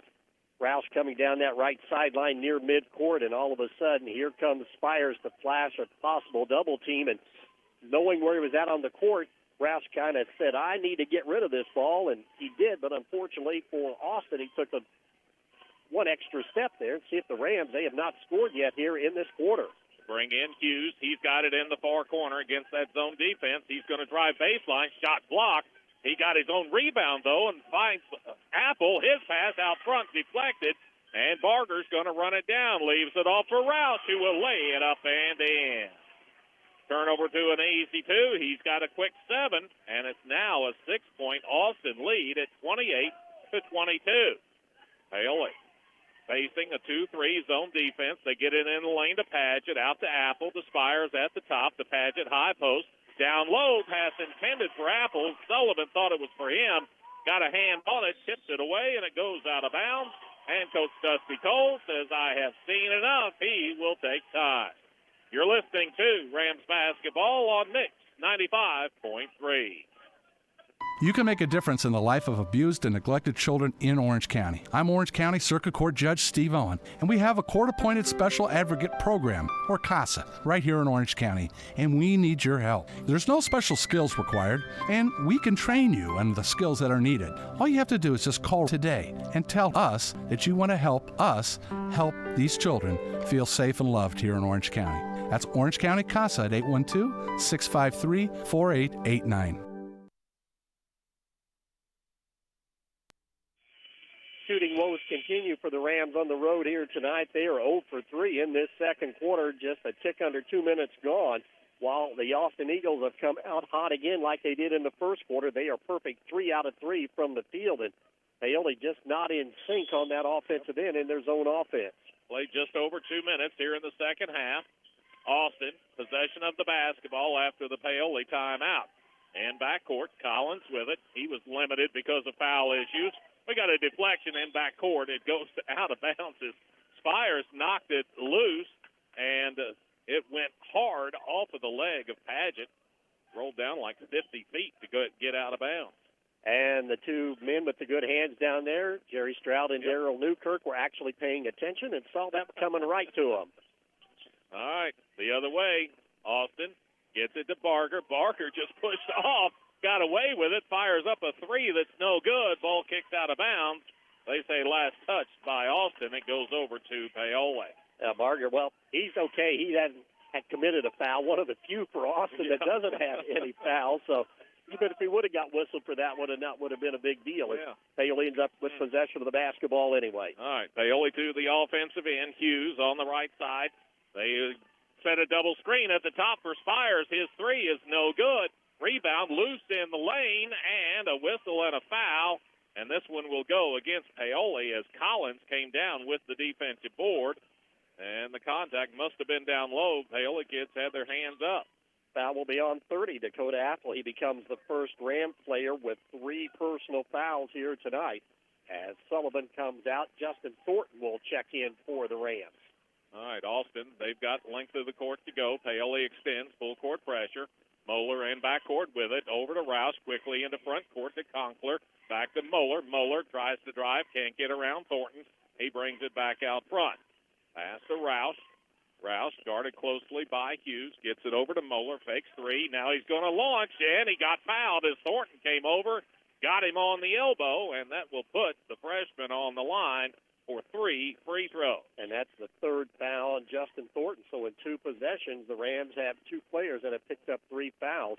Moeller at the line tonight is 1 out of 2. Scored at 28-22. Austin in front by 6 as Moeller steps to the line. Free throw up and good. Straight through. 29-22. 7-point Austin lead. For the most part, they have been in front tonight. Paoli got out in front early. Closed the first half with a rush to get the lead at half, and now trail it by 7. That's what, 13 now. 13 on the night for Moeller as he makes the second of 3 free throws. He can make it a 9-point advantage if he converts on the final one. Fouled shooting a 3. He's up there for the third of the free throws. It's on the way, and that one good as well. Made them all. And it's a 9-point advantage for Austin at 31-22. Austin sets in their defense. Paoli got a couple of kids out there that can make threes, just need to step up and get one to go through. Hughes, they look for the backdoor lob to Padgett as Austin shut that down pretty well. Get it to the high post to Thornton. He dribbles into the lane, shot up, no good. Ball loose, Moeller comes down with it. He's one-on-one, driving in, leaning in, and is fouled. As Spires trying to prevent the easy 2, he gets called for the foul. That'll be the first on Cooper. Team foul number 3. Once again, though, Austin in transition, taking advantage of what Paoli normally does. And back to the free throw line, Micah Moeller. He's hit 4 in a row. Moeller came in making 50% of his free throws on the year. First on the way is up and good. Setting up camp there, getting used to it. And it's now a 10-point Austin lead. 32-22 is your score with 4:42 to go in the third quarter of play. He's got 15 going for 16 here. Spin it. Now he's ready. Free throw up and good. Got another one. And it's a 33-22 advantage for Austin on his 16th point of the night. Spires across the timeline for Paoli. Need to take advantage. They get it down low to Padgett. Close in shot. Oh, it spun out on him. Moeller comes down with the rebound on the weak side. He's going to bring it across the timeline himself. Lost it for a second. Now gets it back. Passes over to Rouse. Rouse drives in. Has used up the dribble. He goes back out front to Conkler to Rouse, and they'll set in the half court. Rouse is double teamed near the midcourt stripe. Lost it momentarily, but Collins there to come up with the loose basketball. Now he's used up his dribble. His pass deflected. It goes out of bounds as Paoli, especially aggressive on the defensive end, just could not come up with the loose basketball. Very active hands that time. The Rams deflected it a couple of times, and as you mentioned, just not to one of their own teammates.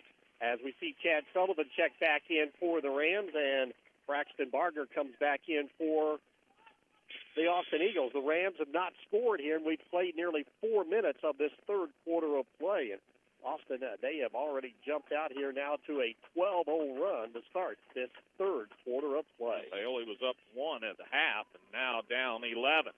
Out front, Barger, they leave him alone. 3 on the way is no good. Rebound, Hughes with it. Gets it ahead to Spires. Spires drives in, leans in, shot up and good. Needed that in the worst kind of way. He's got 5. Back to a 9-point ball game at 33-24. 3:45 and counting in the third quarter. Moeller across the timeline. Passes back out to Swank. Fakes 3. Puts down a dribble. Gets into a 2. It's no good. Long baseball pass out ahead. Hughes ahead of the pack will lay it up and in. And a quick timeout taken by Austin as that 11-point lead now down to 7. You're listening to Rams basketball on Mix 95.3. When you're a member at Hoosier Hills Credit Union, something feels different. I don't feel like a customer, I feel like a valued member. Because here, it's not just banking, it's service, care, and community. The difference with Hoosier Hills is real people who genuinely care. When others just saw numbers, Hoosier Hills saw me. Here, it's not a transaction, it's a relationship. It's not just banking, it's belonging. Hoosier Hills Credit Union. Belong to something more. Visit HoosierHills.com. Federally insured by NCUA. Satisfy your cravings with KFC's world-famous fried chicken. What began from a humble service station in Corbin, Kentucky now includes over 24,000 KFC outlets in more than 145 countries and territories around the world. It's real meals made the hard way. Now you can enjoy their world-famous fried chicken in a variety of ways, from buckets to meal deals, sides, and desserts. Stop by the KFC at 925 North Gospel Street in Paoli. It's finger-licking good. Rams finally get a little bit of scoring in transition, something that they have been very good at in the first three games, and finally get back-to-back baskets and break that drought in this third quarter to get it manageable here at 33-26. Let's see if Coach Brett Jamison can stem the tide with that timeout for the homestanding Eagles. All right, 3.5 minutes to go in the third quarter. Into front court. They get it to Barger. Barger down low to Swank. Double-teamed in the lane. He's used up his dribble, and his pass deflected by Spires. Goes out of bounds. It'll stay with Austin. Sullivan brothers had him trapped in that low post on the right side, and Cooper right there finally able to get the ball knocked out of bounds, but couldn't grab it inbounds. Roush gets it in the corner, splits the double team, and a foul as he split that double team, and Spires got caught reaching in. And that's going to be on Cooper. That'll be his second, team foul number 4. As already here, knocking on the door of the bonus, the Eagles, though, have not committed a foul in this third quarter after all the foul trouble they had in the first half. Right into Collins driving in. Oh, he lost it on the way up and missed the layup. And Paoli a break there with the rebound. Spires into front court, out to Apple, over to Minton. Minton at the three-point line. Back out front, he passes to Sullivan, over to Spires. Spires fakes, drives in, leans in. Shot off the glass, no good. Kicks out of bounds. Last touch, they say, by Austin. It'll stay with Paoli. Chad Sullivan, though, did a nice job of keeping that ball alive. Couldn't get a hand on it. Eagles, they could not get a hand on it either. As we see the Rams line up, see if they can run an inbounds play and get an easy two. They'll line up 4 along the left side of the lane. Apple has it. He's going to lob in to Spires. Spires tightens up on the left side, gets in, shot off the glass is no good. Sullivan the rebound, and he's going to be called for an over-the-back foul. And on Chad, that'll be his second, but that'll be team foul number 5 whistled on the Rams here with 2:50 to go in the third quarter. Still no fouls on Austin, and we're going to walk the length of the court to shoot free throws. As, was it Collins? I think he was the one that drew the foul. Looks like he will walk up there. Tyler Collins had a basket back in the first quarter. It'll be his first free throws of this ball game. Not only of the ball game, but of the season. No stats for him coming into tonight. Collins, free throw on the way, no good. Tried to bank it in just about, hit at the base of the board and the rim. This will be the 7th free throw of this quarter for Austin. The previous 5 were Micah Moeller, who was 5 out of 5 at the stripe. Second free throw, it's no good as well. Ball tipped out. Spires there to recover for Paoli. Paoli down 7, but with the basketball, get it over to Hughes for a 3. It's no good. Apple, the follow rebound. His shot no good. Hit the side of the board. Fight for the rebound after this, and Minton wanted a jump ball. They say no, you reached in instead, and the foul will go on Trey Minton of Paoli. That'll be the third on Trey. Spires with 3, Thornton with 3 as well. And back to the free throw line will be Tyler Collins, who was just up there a few seconds ago and missed both of them. 2:37 to go in the third quarter. Paoli down by 7 as Collins steps up to the line. Free throw on the way is no good. He's struggling at the line right now, and that's hurting Austin. Yeah, they could really gap this game out a little bit. They've been able to knock down a few of these free throws, and by missing him, he still gives the Rams hope here in this third quarter. All right. He's ready for the second. Padgett checked in at that break, by the way. His second free throw, no good as well, so he missed them both. Paoli, the rebound, headed the other way. Padgett at the top of the key, over to Apple. They look down for Sullivan. They've got him surrounded. Spires, right side to Apple. Apple, back to Spires, top of the key. They work around the outside of that zone defense. Into Apple now. Shot in the lane, too hard off the glass. And the rebound controlled by Austin. Quickly into front court. Barger with it, whips it down to Hundley, who will put it up and in. Hundley's first two of the night, back to a 9-point advantage for Austin at 35-26, and now we got a reach-in foul called against Hundley. He has been the magnet for Austin tonight. That'll be his fourth, but just the first team foul of this quarter with 2 minutes remaining. Apple will come out. Ian Sullivan checks back in. Swank in as Hundley, limited time with those fouls, will go to the bench here with 2 minutes to go in the third quarter of play. Paoli down 9 with the basketball. They look, brought it into Hughes. He's open in the corner. It's no good. It was a three. Rebound. Padgett's got it. Padgett leaves it off for Ian Sullivan. Driving in, laying it up. Oh, it's spun out on him. But a whistle and a foul, and he will at least get a chance at the free throw line. Nice job by Ian starting at that left elbow and then just taking it in traffic. Unfortunately, couldn't get that one to fall. That foul will go on Braxton Barger. Believe it or not, that's just his first foul of the ball game. And Ian Sullivan at the free throw line looking for his first points of this game. All right, Sullivan. Ian's free throw on the way. No good. Too hard. You could tell as soon as it left his hands. Let's see. Ian on the year, he was 0 for 1 coming in, so 0 for 2. Let's see if he can get this one. Sullivan, second free throw. That one too hard as well, but it banked in. We'll take that tonight. 35-27 the score. Sullivan gets 1 of 2, and it's an 8-point Austin lead, still with 1:50 to go in the third quarter.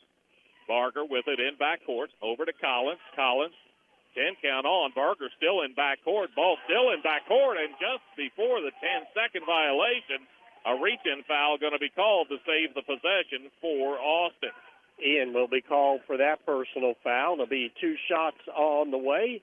I believe that will be Barger that will be at the free throw line. He's got 8 points in this contest. And his first time at the free throw line. Yep. 4 out of 4 on the year from the free throw line coming in, averaging 11 points per ball game. Austin has 3 kids that average double figures on the season. Barger, free throw on the way, is up and good. Nice looking shot. You expect him to make the majority of his free throws. Gives him 9 on the night. Braden Cutler comes in, and Moeller will check out. Moeller, 5 points in this quarter, all of them coming from the free throw line. 36-27 the score. Austin up by 9 and at the free throw line for 1 more. Free throw by Barger. Kicks out on him this time, and the rebound foul going to be called as Collins tried to go over the back of Sullivan and got caught reaching in. Tyler Collins whistled for his third personal foul. That's only the third team foul on the Eagles here, and those have come in about the last minute of this third quarter of play. All right, Paoli to the offensive end. Hughes has it. Back out to Spires, over to Ian Sullivan. Lob it to Padgett. Padgett, they triple team him. He forced the shot up. It's no good. Rebound controlled by Austin. Into front court. Rouse may have gotten away with a push. No call. He passes to Barger. Back out front to Collins. Right back to Barger. 1:15 to go in the third quarter as Barger angles over to the left side. He's used up the dribble. Needs some help. Collins comes to get it. Over to Barger. Left corner three. Good. He got free and didn't need a whole lot of room. Knocked it down. It's 39-27. A 12-point Austin lead with 1 minute to go in the third quarter. Out front, Sullivan with it. Lob it down to Chad Sullivan on the low block. He's double-teamed, and as he puts down a dribble, they're going to get a reach-in foul called. It's either Swank from behind or Roush from the front. I think it's going to be on Swank. It will be on Kaysen. That'll be his second. Team foul number 4. Rams will get it along the baseline as Apple will come in along with Thornton, Walls as well, as Paoli going to their bench, trying to catch a couple of those players with a quick break here before the quarter break. As coming out be Ian Sullivan, Dane Padgett, and Cooper Spires. We see Micah Moeller check back in, and Trayson Roush will take an exit and a seat with less than a minute to go. All right, Apple will inbound for Paoli. Has it, slaps it, looking. Brings it right underneath to Sullivan. Close-in shot would not fall, but Apple the rebound. Out to Hughes for 3. That's no good. Rebound. Barger has it. He lost it. Apple comes up with it. Over to Thornton on the baseline. He's driving in. Wild shot off the baseline is no good. Rebound loose in the lane, and a rebound foul. No, we're going to have a jump ball called as they tie it up down low. Thornton was down there along with Conkler on the floor. Possession arrow, though, in favor of the Rams, so they'll get another chance at it. Just can't get shots to fall here in this quarter. They've only made 2 field goals so far in this period. That's the problem more than anything. They're getting shots, can't make them. Thornton drives in, shot no good. Moeller, the rebound for Austin. He runs it into front court, gets it to Barger, gets it right back. Moeller down low, leaves it off for Collins. Close in shot, no good. Rebound tipped out, going out of bounds. Should belong to Paoli, and Rams one final chance here. They need to get something positive going into this fourth quarter. It'd be nice to get it to 10, a 3 to get it back to double digits, but one of their best shooters, Kirkland Hughes, has really struggled tonight from behind the arc. He has been there, 5, 8. He's only 1 out of 8 from three-point range. He just got knocked to the floor and had to come out of the ball game as Apple checks in to take his place. All right, Paoli across the timeline. 11 seconds to go in the quarter. They get it to Thornton in the corner, out to Spires. Spires in the corner to Walls. Walls leaves it off for Thornton with 3. He'll launch a 3. It's no good. Sullivan, the rebound, and the follow is up and good as the horn sounds. And Paoli closes to within 10 after 3 quarters of play. 39-29 your score, Austin in front. You're listening to Rams basketball on Mix 95.3. Looking for top-notch fuel that keeps your engine running smoothly? Pull into Riley Oil, your trusted supplier of Marathon fuels. With convenient locations in Paoli, Orleans, and Hardinsburg, we've got you covered. Enjoy the ease of paying at the pump 24/7 or swing by Paoli where we'll pump the gas for you. Grab a snack and drink and be on your way with Riley Oil, fueling your journey every mile of the way.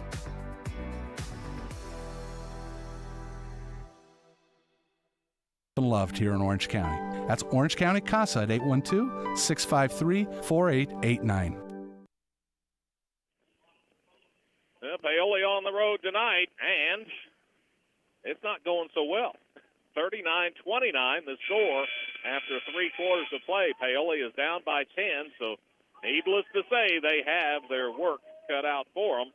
And let's see, it looks like it'll be Austin's possession to begin the fourth quarter of play. Paoli did at least get the last 2 of that third quarter to close within 10. Now it's a matter of if they can get shots to fall here in this fourth quarter of play. Austin has been stubborn tonight. All right, bring it into Roush. Roush in backcourt. Paoli's going to start 1-3-1 half-court trap. Out front, they pass to Collins to Barger. Barger, a dangerous three-point shooter.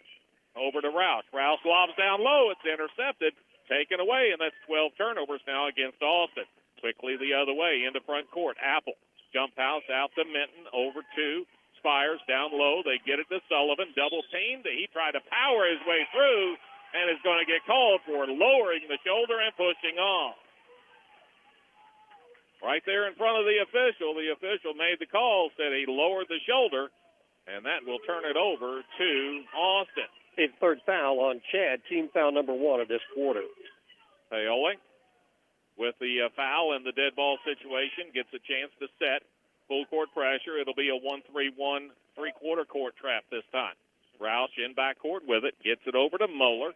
Moeller lobs it into the near corner to Collins. Collins skips it cross court to Barger, out to Roush as they work around the outside of Paoli's zone. Get it to Swank. Swank, if anybody's going to give it up, it might be him. Roush now tightens up right side to Barger in the corner. Barger's pass nearly over and back, but Roush there to save it. Gets it to Swank. Swank driving in. He lost it momentarily. Got it back. Scoops it up. No good. Rebound over the back is Collins. And I think the Paoli folks were going to come unhinged had that not been called because he went over the back of Sullivan. Put this foul on 13. That'll be Tyler Collins. That'll be his 4th, team foul number 1. Rams shooting woes in this third quarter. 3 out of 14 from inside the arc for 21%. 0 for 6 from behind the arc, and 1 out of 2 at the free throw line. While for Austin, they were 3 out of 6 from 2-point range for 50%, and 2 out of 4 from 3-point range for 50%. And in that quarter, 6 out of 11 at the free throw line. All right, Paoli down 10 with the basketball. They get it over to Spires, left side. He'll try a 3, rattled out. No good. Did everything but go in. And the rebound, Barger's got it. Ahead to Roush. He's going to launch a quick three that's no good. Rebound, Spires has it for Paoli. He'll run it into front court himself. Doesn't have numbers. Finds Hughes, left corner. Three is no good. Rebound, Collins has it, and as he comes down, they say he was bumped and fouled. Both Apple and Padgett were there for Paoli. They're going to put this one on Dane. That'll be his second, team foul number 2. And Kirkland Hughes, man, the shooting woes just continue. Yeah. He's got a lot of good looks, but unfortunately can't get anything to fall here tonight. Rams with 29 points at the end of 3. They usually have that sometimes in the first quarter, but that just tells you how much of a struggle has been from the field tonight for Paoli. 6:24 to go in the ball game. Paoli extends full court pressure in backcourt. Moeller with it. Gets it to Barger. Barger puts down the dribble now across the timeline. He is double-teamed there. Skips it across to Collins. Over to Swank. Thought about that three. Didn't pull the trigger. Now he's in a double-team, and they took it away from him. Apple runs it into front court. Over to Sullivan. Driving in. Lays it up. Good. Count it. And a chance for three-point play. Rams in transition. Ian Sullivan, a nice finish at the rim for Paoli, and that gives him his first basket of the night. A great opportunity for a three-point play here is what the Rams need as they got this lead back now down to that. Should be 8 now. Yeah, They'll put it up. 39, they just now signaled that the basket was good. By the way, that foul, let's see, they haven't put it up on the board. Actually, it's going to be the fifth foul, and on Collins, that will put him to the bench as he will head there. He'll take with him tonight 2 points as back in the first quarter. He will foul out with 6:04 to go in the ball game. All right, Sullivan at the free throw line. 1 out of 2 so far is Ian tonight. All right, let's see if we can get another one. Sullivan spins the ball. One bounce, shot up, and good. Wasn't easy. It rattled around again before it finally fell.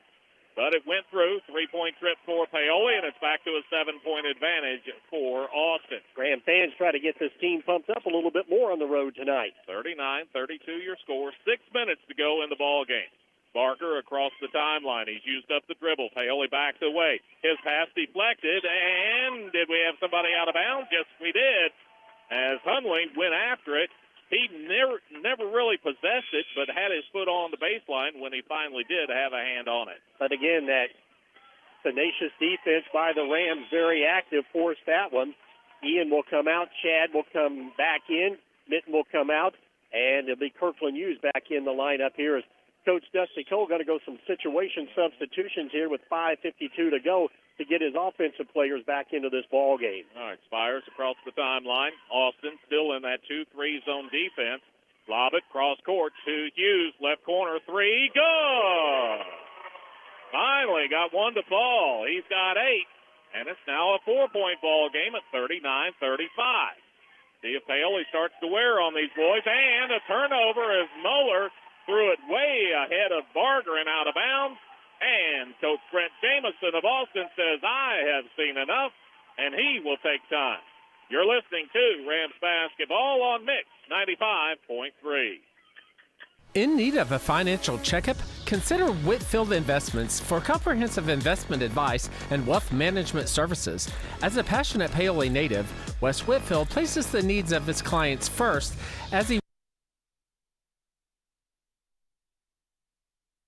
Paoli Health and Living is a senior living community that's not like the others. It's rich in history, a community landmark, and a place to call home. Get the care you need and deserve with Paoli Health and Living rehabilitation programs. Be unstoppable and take the guesswork out of therapy with their unique and personalized programs. And for residents needing extra care, the long-term care program is equipped with an expert team of nurses and therapists, dietitians, and dedicated certified nursing assistants. Learn more about the services available to you at Paoli Health and Living. Call 812-723-2595.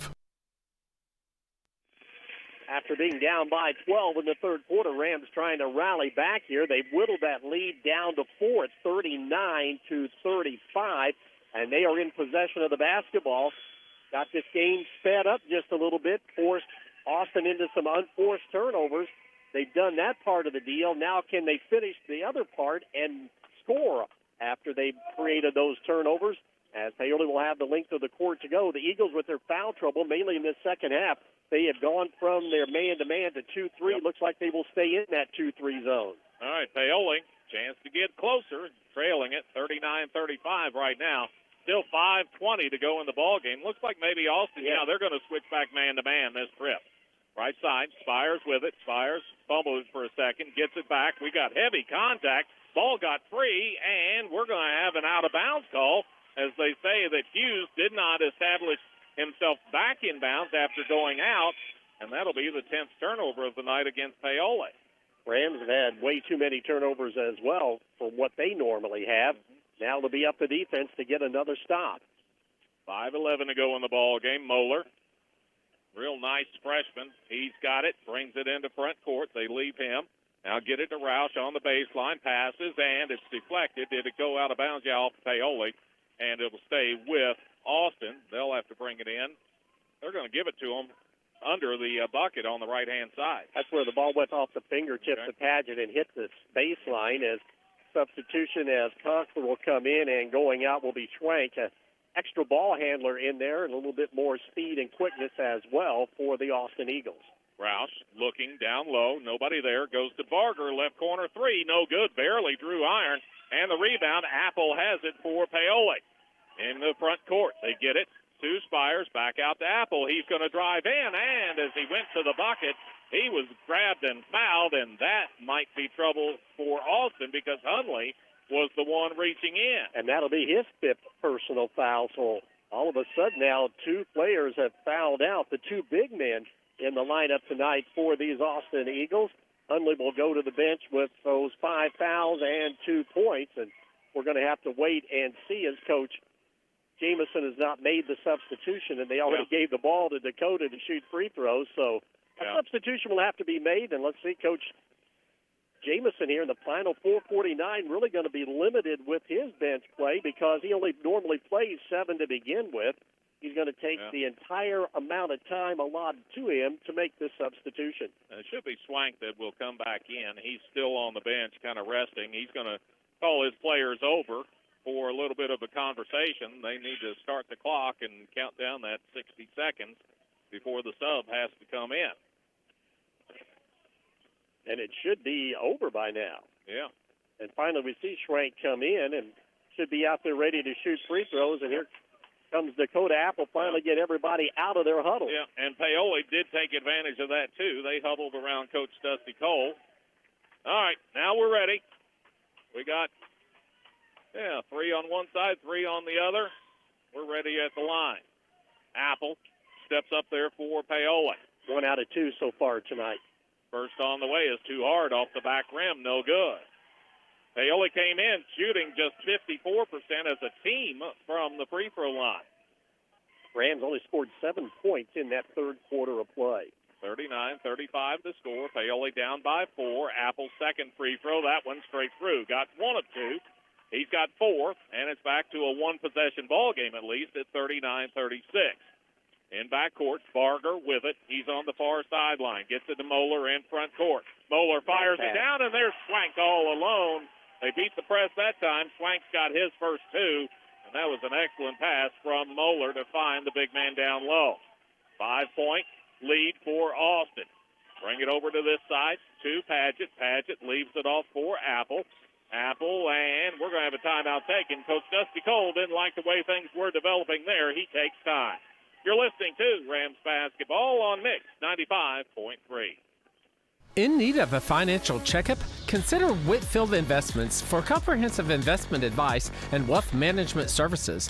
As a passionate Paoli native, Wes Whitfield places the needs of his clients first as he works to grow a stronger, financially savvy community of investors, families, and individuals. Give Whitfield Investments a call today at 812-203-2545 to learn more about how Wes can help you stay on track with your goals, both now and in the future.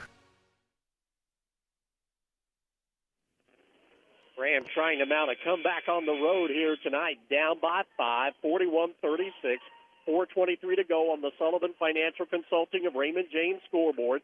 Paoli will have the ball near midcourt, just on their side of the 10-second line, as it looks as though Austin going to stay back into their man-to-man defense, even though they've already had 2 starters foul out here in this fourth quarter of play. All right, Paoli, big possession here. to continue to put some of that game pressure on the young Austin team. Spires in the front court, out to Hughes. He'll try a three. It's short, no good. It's going to go out of bounds and over to Austin. Rams will still have another wide open look at a three. And again, the struggles continue from behind the arc. They were just 1 out of 14 through 3 quarters. And in this quarter, they are 1 out of 4. So 2 out of 18 on the night for Paoli from three-point land. All right, Austin has length of the court to go. Roush at the midcourt stripe, backs it up, passes to Moeller. Moeller lobs it into front court. His pass is nearly taken away as they tried to get it to Roush. Over to Barger. Barger's pass deflected. Now they've got Roush trapped in the corner, and he throws it off of the leg of Minton. And Paoli defensively very active. That time, Roush in a world of hurt. 2 Paoli defenders and about 4 of his cheerleaders were right there on the other side near him. So it was tight quarters. Yeah, and there was no help from the cheerleaders. They weren't backing up any. Lob it into backcourt. Moeller's going to have to run it down as Apple gives chase also. Moeller across the timeline, and Apple took it away from him. He's going to go the length of the court and lay it up and in. Turnover to an easy. He's got 6, 41-38 the score. Moeller across the timeline. Moeller has used up the dribble. Gets it to Conkler. Conkler has used up his dribble. Lobs it, and it's nearly taken away. As Minton was there, he was about to put it away, and it went off his fingertips and out of bounds. Rams are doing a real good job of cutting off passes from point to point and making Austin go over the top with those long diagonal passes, which allows that Rams active defense to get into the passing lane. Rouse will bring it inbounds. He has it, slaps it, 5 count on, and it's a 5-second violation. Turn it over to Paoli. Now the Rams get a stop. Now can they take advantage of it? Hughes will come back in. Minton will come out on the offensive-defensive swap. Still a lot of time left, 3:25 to go. Foul situation. The Rams have committed 2 in this quarter. Austin, they have committed 3 team fouls in the fourth quarter. What Coach Jamison tell you in the pregame about these stretches where they go cold, and that's when they lose ball games. They might be in one here, and driving to the bucket is Spires, who will lay it up and in. Really turned the corner nicely. Yes, he did. 41-40 the score. Paoli was down 12. Now they're down just 1. Into front court. Moeller with it. Finds Barger in the far corner. He's going to fire up a 3 that is good, and that's a big shot for Austin. He's got, 15 on the night. Into front court. Apple lobs down low to Sullivan. Sullivan triple teamed and fouled as he was going up for a shot. Couple of players down there for the Eagles. We'll see just exactly which player will come out of there with that foul. It's going to be on 14 Conkler. That'll be his second, team foul number 4. Chad Sullivan at the line for free throws, and they're all huge, but particularly when you get late in the ball game. 2:49 to go. Paoli down by 4. They had battled back to within 1 after trailing by 12 in the second half. Free throw on the way is no good. Another missed free throw for Paoli. Well, the Rams knew coming into this season they were not great free throw shooters, and we're hoping that it wouldn't come into play, but it is here tonight in a tight game. At least get one of the 2. Second one on the way. It rattled out. No good. Ball loose, going out of bounds. They say last touch by Paoli. Austin will maintain possession. And substitution Minton in. Hughes quickly comes out. Rams see if they can get a turnover here with 2:48 to go, trailing by 4. Austin will have the length of the court to go, and Paoli will set up their full court man-to-man pressure. So far, Paoli has turned Austin over 17 times, 7 times here in the second half. Bring it into Barger. Barger in backcourt with it. Paoli man-to-man pressure this trip. Barger now across the timeline. He got around Spires, running in. One-hander up, no good, but Conkler pulls down the rebound. Out left, Barger, 3 on the way is no good. Swank follow, blocked by Sullivan, and a reach-in foul called as Swank tried to get back on that and foul. Swank will be picking up his 3rd. That'll be over the limit. Rams should be shooting 2 shots here as they get the word from the scoreboard here. A little slow getting things in from the official score. He now says, yes, down the horn, 2 shots to be taken. Rams will go to the line. They have struggled there. They are in this quarter right now. They are just 2 out of 5 from the free throw line. It'll be Dakota Apple up there. Dakota is right down the middle, 2 out of 4 so far in this ball game. All right, 2:29 to go in the ball game. Paoli down by 4 as Apple steps to the line to shoot 2. 3 bounces, eyes the bucket. Free throw up and good. All right, got that one. Got Paoli back within 3 at 44-41. He's got 7 on the night, going for 8 here. Again, 3 bounces, eyes the bucket. Shot up and good. Front rim, off the glass, and through. 44-42 the score. Paoli down 2. Austin, possession of the basketball. They look for Moeller. Got it to him. His pass to Roush got loose, and we've got a foul called. Who's it going on? Is it going on Paoli or Austin? No, they're just going to say out of bounds, and it belongs to Austin.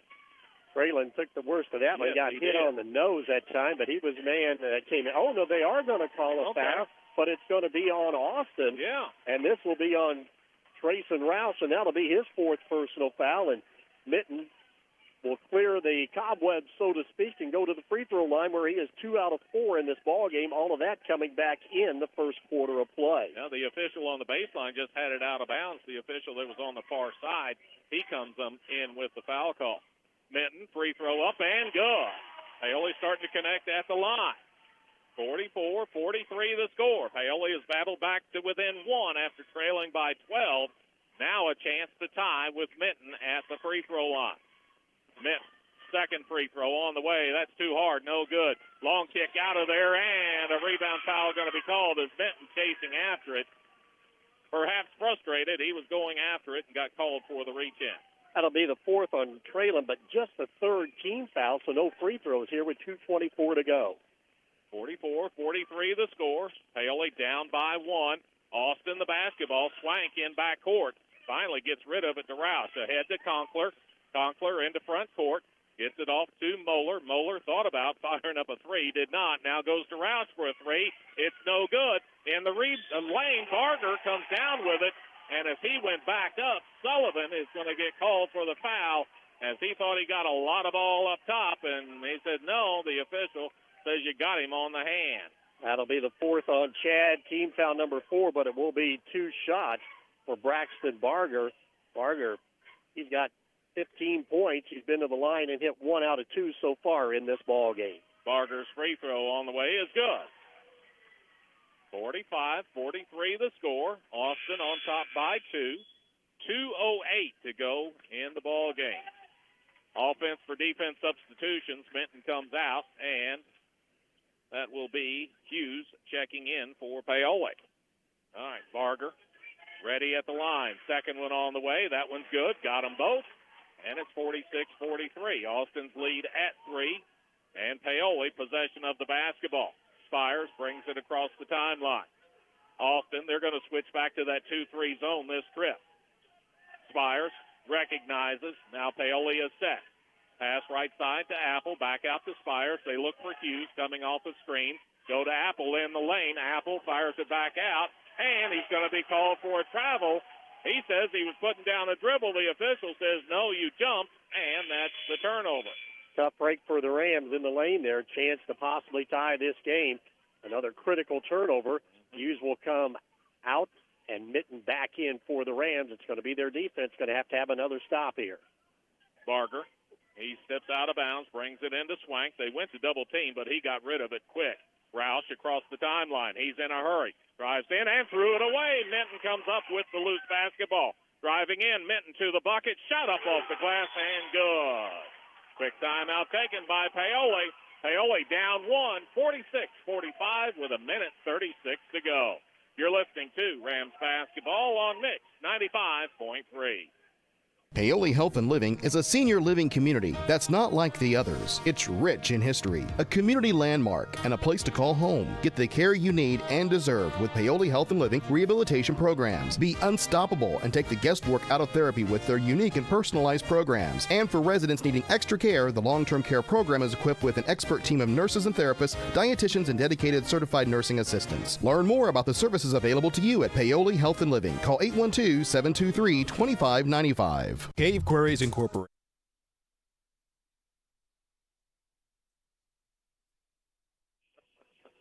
46-45 here. The Rams trailing by 1 on the road on the Sullivan Financial Consulting of Raymond James scoreboard. As Rams trying to mount a comeback. They were down by 12 in that third quarter. They have not tied this game yet in this fourth quarter, but they have been close. And let's see if the Rams defense can come up with another big turnover here and get themselves an opportunity to maybe to win this ball game. 1:36 to go. 46-45. The Eagles are on top. All right. Paoli took the timeout. Austin, they've got the ball. Length of the court to go. Paoli extends full court pressure. Swank brings it in across the way to Moeller. Moeller across the timeline. Dribbled it off his foot. Nearly out of bounds, and it did go out of bounds. Turnover number 19 against Austin. And that was an unforced turnover there, so the Rams get a break and an opportunity to get the lead here with 1:28 to go as the Eagles starting to crumble a bit here late in this ball game. All right, Paoli possession and a chance to take the lead. Spires across the timeline. Austin, 2-3 zone defense. They get it to Sullivan down low. Back out to Spires as they back Sullivan out. Spires dribbling away some time. Minute 10 to go in the ball game as he angles to the right side. High post pass to Paget. Out to Hughes. Open. 3. No good. Too hard. Apple went and got the rebound. Offensive board for Paoli. Fire it down to Sullivan, and he is fouled and will go to the free throw line. 33, Payson Schwank called for his fourth personal foul. Chad Sullivan, a big spot here, and he has struggled at the line here so far tonight. He's been there 6 times and only has hit 1. And, boy, 2 here would be huge for the Rams. Just 1 would be huge. All right, let's see if we can get one here. Sullivan, free throw. Now on the way is no good. Back rim, front rim, and out. All right. The official, he comes up, tells Chad, let's tuck in the jersey. Maybe that's what will make the free throw good. Hopefully that will be the difference of a miss and a make here for the Rams in crunch time. Just under a minute to go, 59.9 seconds in the ball game. Free throw number 2 is good. Got 1 of 2 and tied it up at 46. He's got 8 on the night. Now, the official, he's talking things over with both Apple and Paget, explaining something. They're clear on that. Now we're ready to go back. And Barger will step out of bounds to bring it in for Austin. They get it to Swank. Swank puts down a couple of dribbles. He gets the pass over to Moeller. Moeller across the timeline. Moeller sees a lane to the bucket, drives in, lays it up. They're going to count that and send him to the line for a chance at a three-point play. Wow. Foul will be on Cooper Spires. That'll be his 3rd, and continuation, I suppose. Yeah, I guess. And Moeller, that's his first field goal of this quarter, and he'll be at the line for a huge three-point play opportunity. Moeller, nice-looking freshman, 6'4", 17 points per game, makes 50% from the free throw line, and he's well above that percentage so far tonight. Shot on the way is good. Three-point trip for Austin, and they reclaim a three-point lead at 49-46. 50.6 seconds left in the ball game. Barger's going to apply some man-to-man pressure, make Paoli touch it in backcourt, and they do. Spires across the timeline. He angles over to the left. They're back man-to-man. Spires got to the bucket and laid it up and in. Set a screen for him, got into the bucket for the easy one. Paoli's back within 1 at 49-48, and a timeout taken. You're listening to Rams Basketball on Mix 95.3. Cave Quarries Incorporated and Calcar Quarries, dealers of agricultural lime, crushed stone, sand, hot and mix asphalt materials, and asphalt paving, invite you to visit one of their 2 locations. Cave Quarries, located 3 miles west of Paoli on State Road 56, and Calcar Quarries, located 2 miles east of Paoli on Highway 150. Phone 936-4923 for Cave Quarries Incorporated and 723-2109 for Calcar Quarries. Services you can count on. Quality guaranteed. 49-48 on the Sullivan Financial Consulting of Raymond James scoreboard. Austin holds the lead. 42 seconds is all that remains in regulation here on the road tonight for the Rams. Cooper Spires a couple of big baskets here in this fourth quarter of play in the Rams comeback.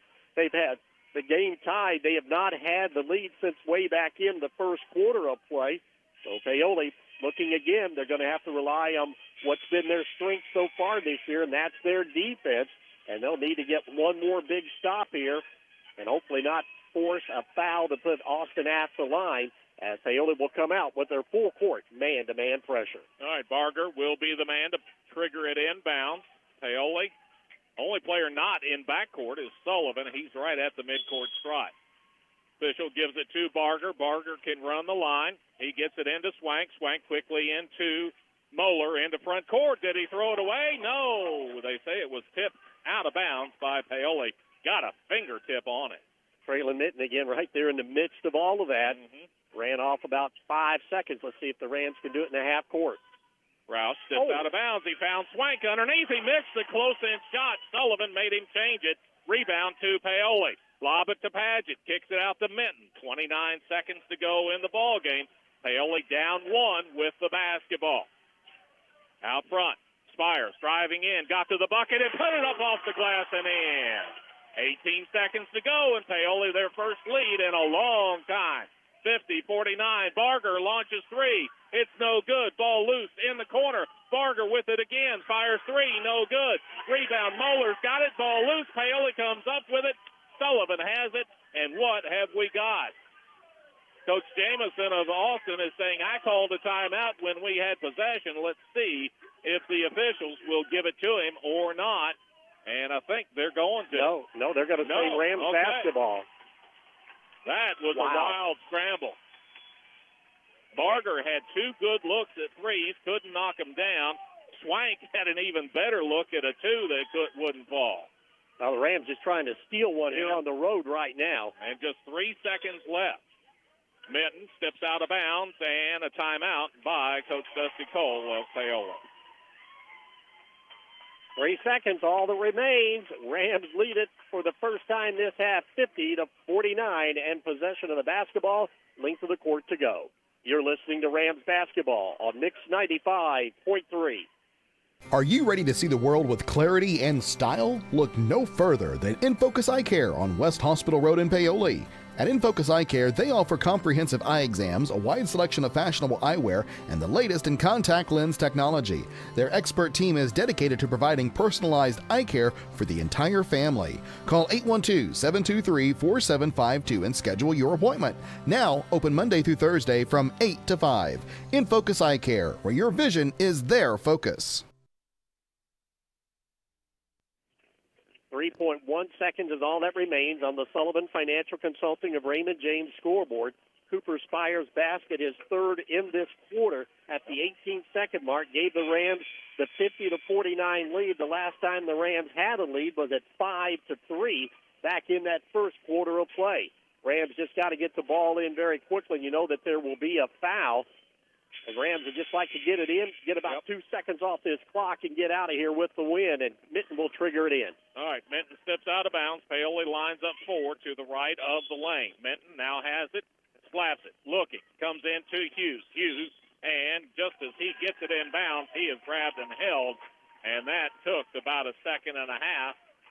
1.6 is all that is left in the ballgame now. Paoli will get free throws, leading by one. See what they call that foul. I think it may have been on Moeller. Should have been, I think. And that would have been his fourth. Yeah, well, they're looking at him. They're going to have to talk about it, say, who did we call that foul on? Kirkland Hughes has not been at the free throw line tonight. He's got two big ones here. The Eagles lobbying for some time to be put back on. Yep. And now they called it on 15. Yep. So that's one clarification there. 1.6, and Hughes at the free throw line. All right, let's see. Kirkland on the year, 80% free throw shooter. Awful quiet. Yes, it is. 1.6 seconds left. Hughes, first free throw on the way is too hard, no good.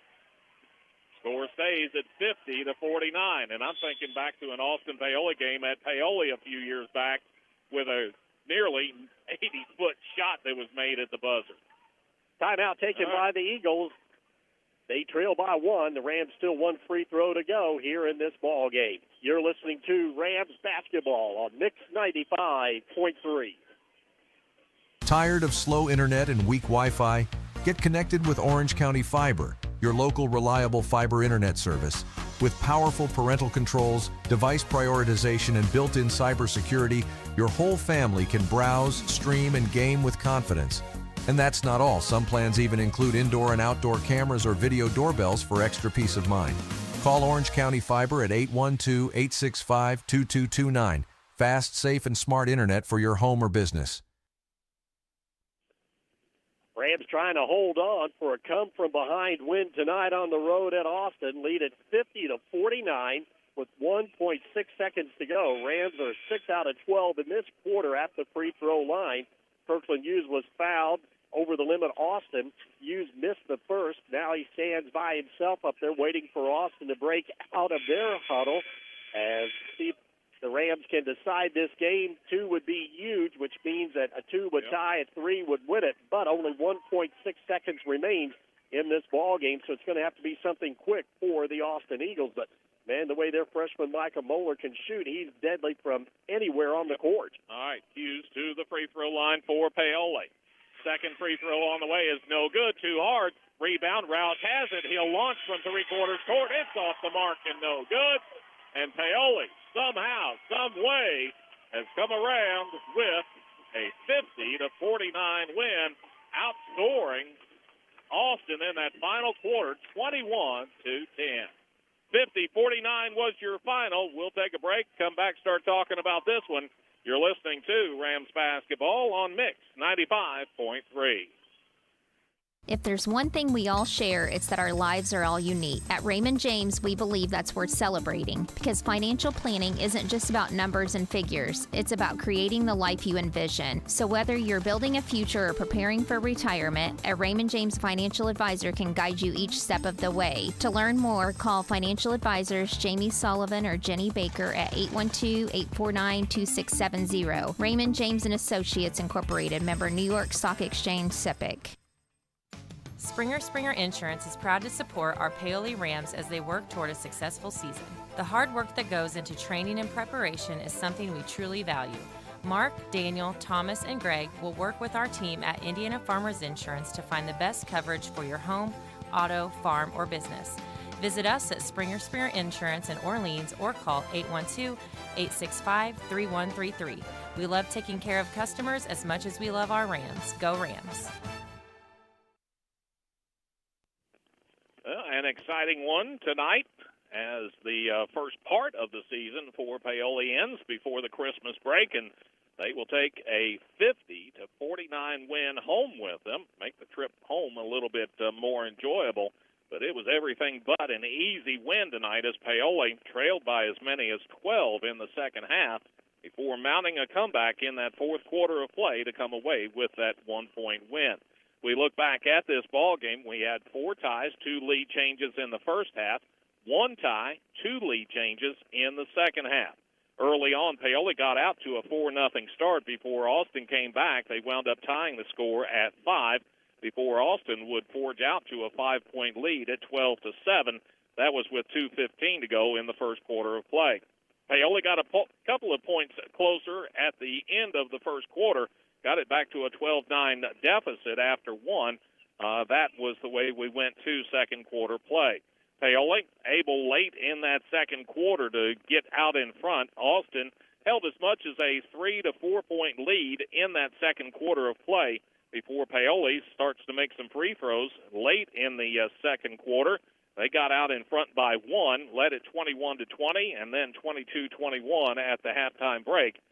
So Paoli with the lead at the half.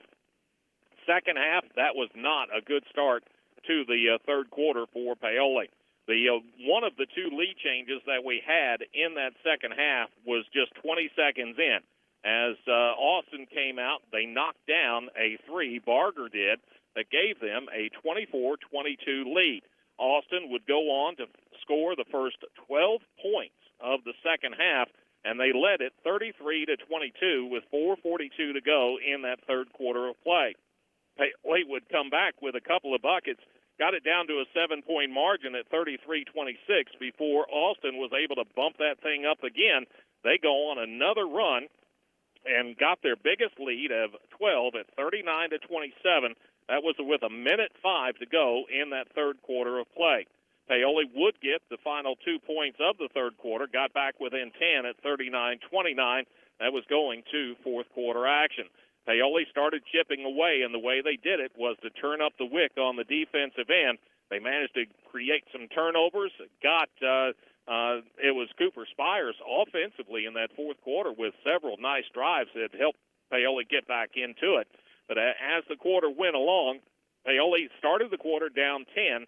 Within about 3 minutes, they had it down to just a 3-point margin as they got a bucket from Dakota Apple, or one of two free throws to get them back within that 3-point margin.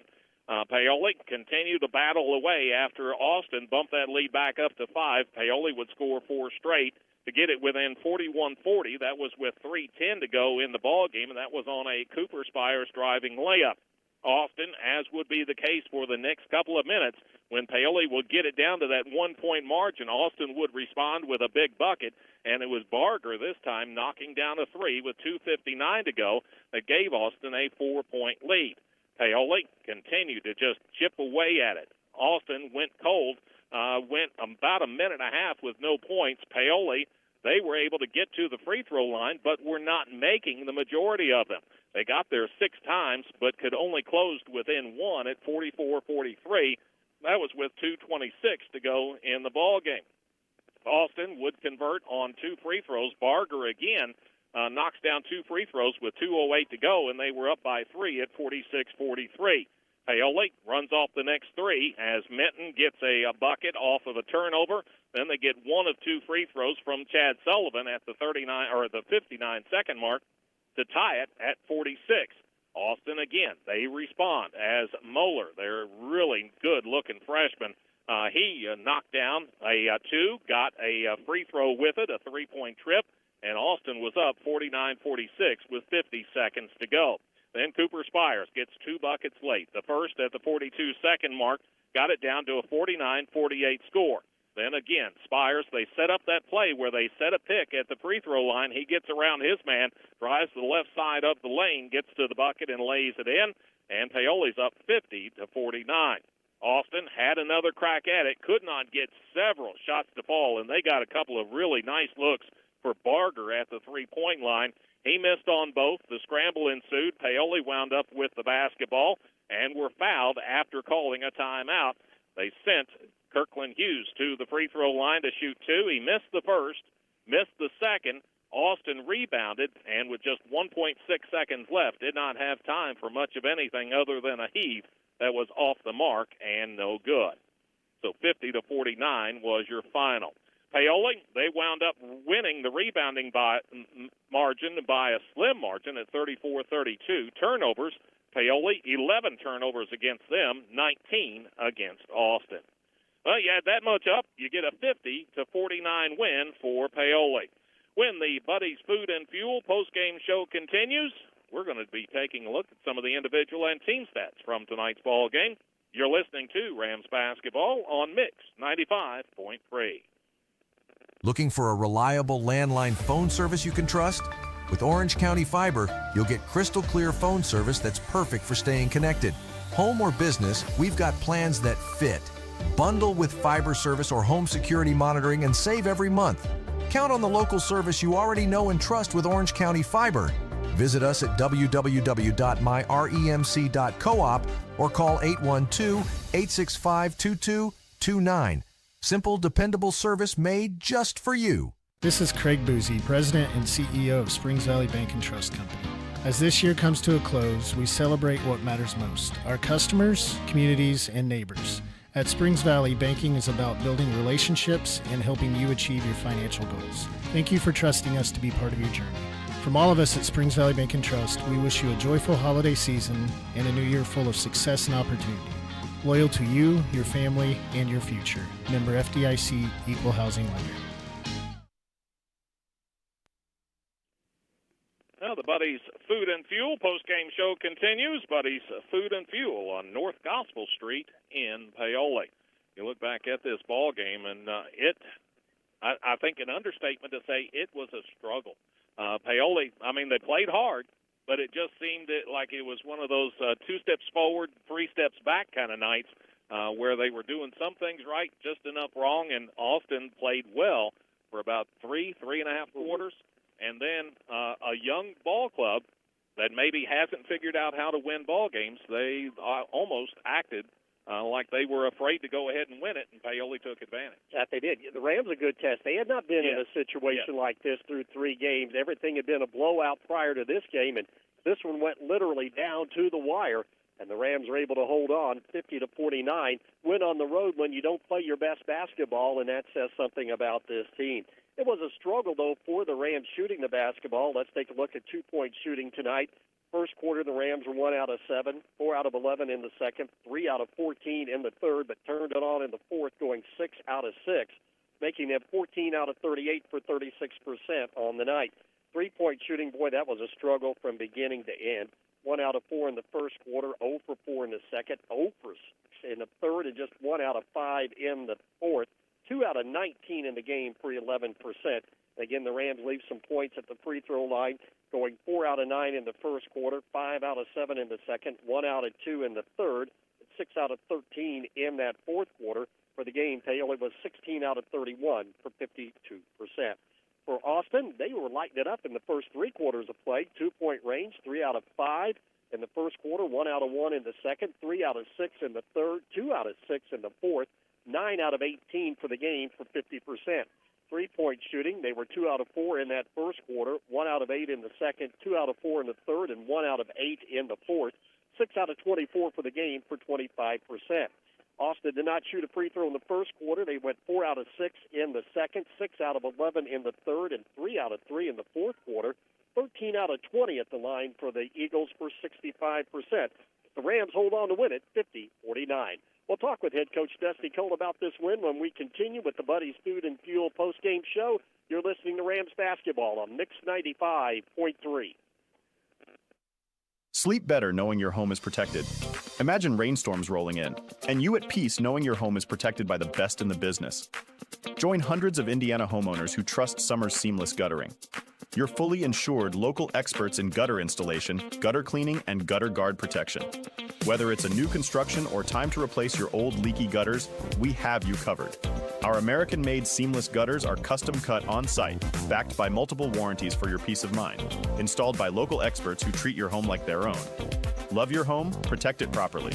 Choose Summers Seamless Gutters today and enjoy peace of mind all year round. Contact us now because the best protection starts at the top. Don't let rain damage cost you thousands in repairs. For a free estimate on any gutter service, call 812-620-4762 today. That's 812-620-4762. Summers Seamless Guttering, protecting Hoosier homes one gutter at a time. Rams win a big one on the road here tonight, 50-49 to improve to 4-0 on the season. Austin drops to 1-5 as we continue with the Buddy's Food and Fuel postgame show. Head coach Dusty Cole joins us now here. And, Coach, we were kind of talking back and forth off air. How did you win this ball game? But it comes down, they always say defense travels, and it did tonight for you. Yeah, did a pretty good job on the defensive end all night long. Obviously, there's going to come a time we can't just count on our defense just to win games and pull us out because, we've got to get better at the free throw line. There's no doubt about it. We didn't shoot the ball very well from the outside. Kind of struggled because that allowed them to pack it in a little bit, and that made it tough on us sometimes. But again, the defense was really good tonight. I thought it was good all 4 quarters. It was really good late when we had to get stops. We was able to turn them over a little bit. Seemed like even with the turnovers, it didn't actually lead to a lot of points sometimes, but led to just enough. But our kids don't have any quit. That's the one kind of a good thing you can say about it is there's a lot of fight in those kids, and we had to find a way on a night that it didn't seem like anything went our way. And especially on the offensive end shooting the basketball. But they just kind of hung around. They stayed in there. I think when we were down 10 going into that fourth, they still kind of believed they could win. And, that's half the battle sometimes. And I think, Coach, you go right down to the bottom line as well. It was your seniors playing against underclassmen, and those seniors made big plays down the stretch. They did it. in the big moments, the experience made a big difference, I think. I really do.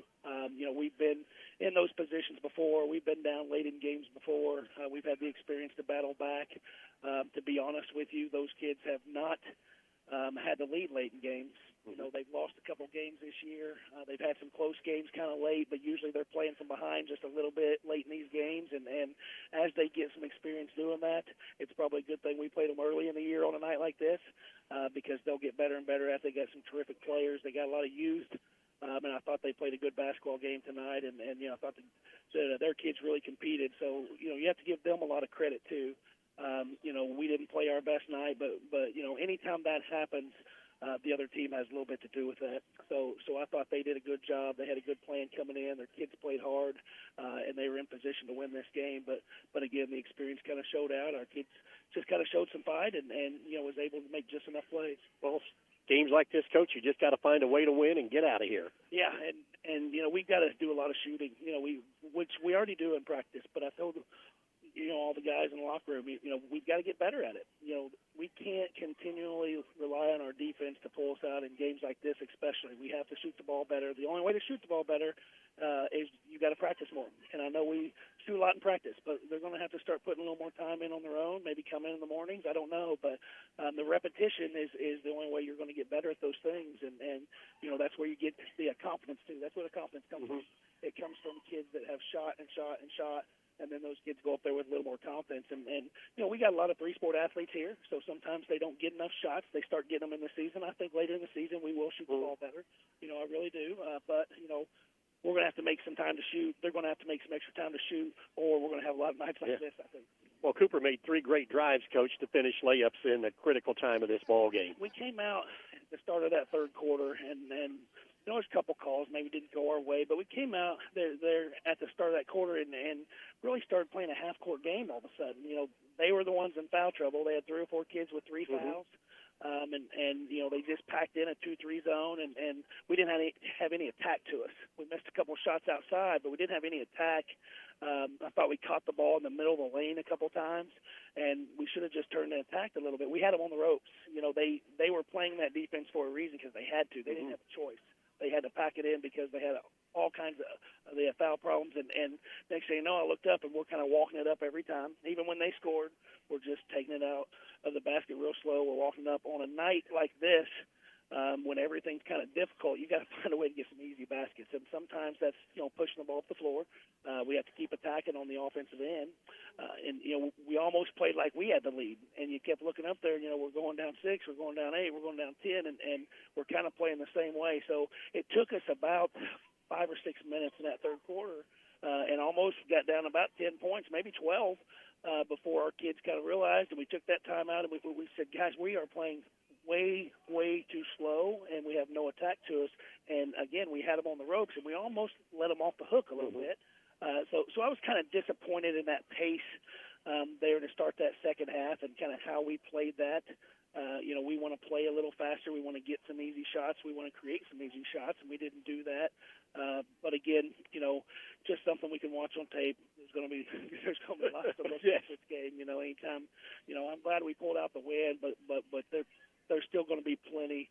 And, there's been some good talk after 2 or 3 games with our teams, but obviously if you watch this tonight, you're going to see we have a long way to go. I mean, we really do. We have a lot of work we got to put in. I like our pieces. I like our kids. We're always going to play hard. The effort's always there. Our kids are really going to play hard. I like our depth. I like our team. But, we still have a lot of work to do, and it's still going to look ugly at times, and we got to fix those things as a coaching staff, and we got to go back to the drawing board, and just everything that you're kind of struggling with, you just got to get better at. Coach, those still going into Christmas break 4-0. Yep, and that was the last thing I said in the locker room. That would have been a tough Christmas losing that one, on the road, and we fought so hard to come back. Sometimes it's really hard to get over that hump. When you get down 10 or 12 points in the last quarter, you see so many teams, they'll make a little run, but they can't really get over that hump. They end up losing by 3 or 4. But I thought we did a really good job, and that came on the defensive end. We got a couple easy baskets there, but we got some stops, we got some turnovers. And, again, the other thing is with our depth, with our style of play, I think, teams are going to miss some shots late. they had a couple pretty good looks there late, honestly, and it seemed like all of those last probably 5 shots they took all came up a little bit short. And in my opinion, that has a little bit to do with the depth, just kind of wearing them down a little bit. And that's what we want to see towards the end of the game. We want to see that toward the end of the halves to make some runs. Same thing happened at the end of the first half. They had 2 or 3 guys on the bench, and that's our depth. We still had guys in there, and we could play 8, 9, 10 guys, and we didn't have anybody with 3 fouls at the half, and I think they had 3 guys. Yeah, they had 3 of their starters. Just that depth at the end of the halves, at the end of the game, I think that's going to make a difference too. Just how the other teams shoot the ball, so we can make little runs like that.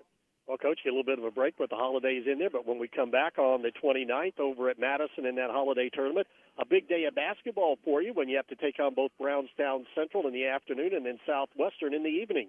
It's going to be a really fun tournament. That's the draw we actually wanted to happen. We wanted to get in this tournament because there were some good teams in it, and then those are the teams we wanted to play early. We wanted to make sure we get matched up with those, and because Christian Academy is a team we already play, so we didn't really want to play them just because they're already on the schedule. We want to play somebody different, so we're going to go there and play Brownstown, which obviously has been good for I don't know how many years. Seems like forever. I think back when I was in school, they weren't very good, but that's been been a day or two, had it? Yeah, it's been 30 years ago. And, so they've been really good for a long time, and just a winning program, winning tradition. So that's always going to be a tough game. And then Southwestern Hanover is probably a team that's going to be hovering around the top 10 in 2A all season long. And that could be a possible regional opponent too. So that's going to be really good competition, and again, that's why we got in the tournament. I like our times. I think it's going to allow us to drive back and forth pretty easy, but I like our game times. And we're here at the Christmas break, and the C team's undefeated, the JV's is undefeated, and those kids are getting better, and the varsity's undefeated. So that's where we want to be. You want to win games, but like I said, at the same time, there's still a lot of work to do. We'll give the kids a little bit of a break, but with that tournament, we can't take a big one, which we need to get back after it anyway. They got a little break over the Thanksgiving break, and we was able to give them 4 or 5 days there, and they'll still get 2 or 3 over Christmas. But all these kids like hanging out together anyway. Yes. We really like being together, so they'll take a little break, and then we'll get back after them and come up and play in a pretty good tournament. Hopefully we take a pretty good crowd over there too. I know we will. Coach, thanks for joining us. Congratulations on the win, and have a Merry Christmas. You too. I appreciate it. All right. Hey, Coach Dusty Cole of the Paoli Rams. They win it here tonight, 50-49. We'll be back to wrap things up. You're listening to Rams basketball on Mix 95.3. Need a quick bite or cold drink or fuel for the road? Head to Betty's Food and Fuel, right across from Walmart at 656 North Gospel Street in Paoli. We're locally owned and operated and open Monday through Saturdays from 5 a.m. to 11 p.m. and Sundays from 6 to 10 p.m. Enjoy competitive gas, daily food specials, a hot deli, fresh wraps, salads, and cold sandwiches. Need an ATM or lottery ticket? We have both. Find us on Facebook at Betty's Food and Fuel. For questions, call 812-203-0227. Betty's Food and Fuel, the one-stop shop. As we wrap up the Buddy's Food and Fuel post-game show, Buddy's Food and Fuel on North Gospel Street in Paoli, the Rams head into the holiday break with a 50-49 win over Austin here on the road tonight. Let's take a look at the scoring. We did not run over that. Rams just one player in double figures.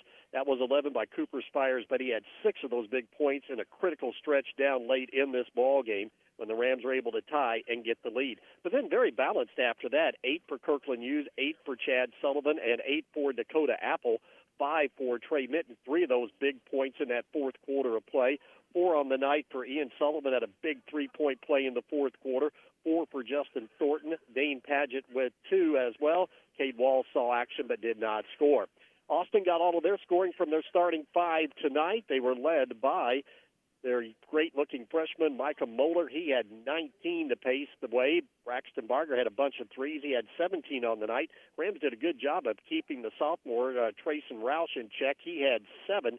Then 2 on the night for Tyler Collins and Carter Hundley. They both fouled out in the fourth quarter of play. Braden Conkler was off the bench, as was Kaysen Schwenk, but they did not score.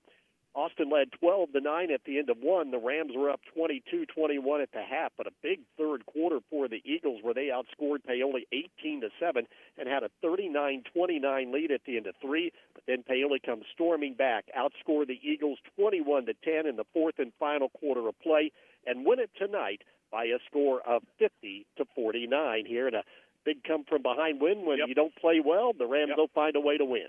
Yeah, and that's the most important thing. I told Dusty as he was heading out, I said, well, one thing for sure, you've got a lot of fight in those boys because they were not going to give it up no matter how bad things seemed, especially, they're down by 12 in the second half and seemed like everything was going right for Austin, everything going wrong for Paoli, and then somehow, some way, they turned it around, got some good offensive possessions, made just enough free throws to get away with a win. Still got to work on that, and the defense was really good in that fourth quarter. Big win on the road for the Rams, coming from behind to now improve to 4-0 on the season.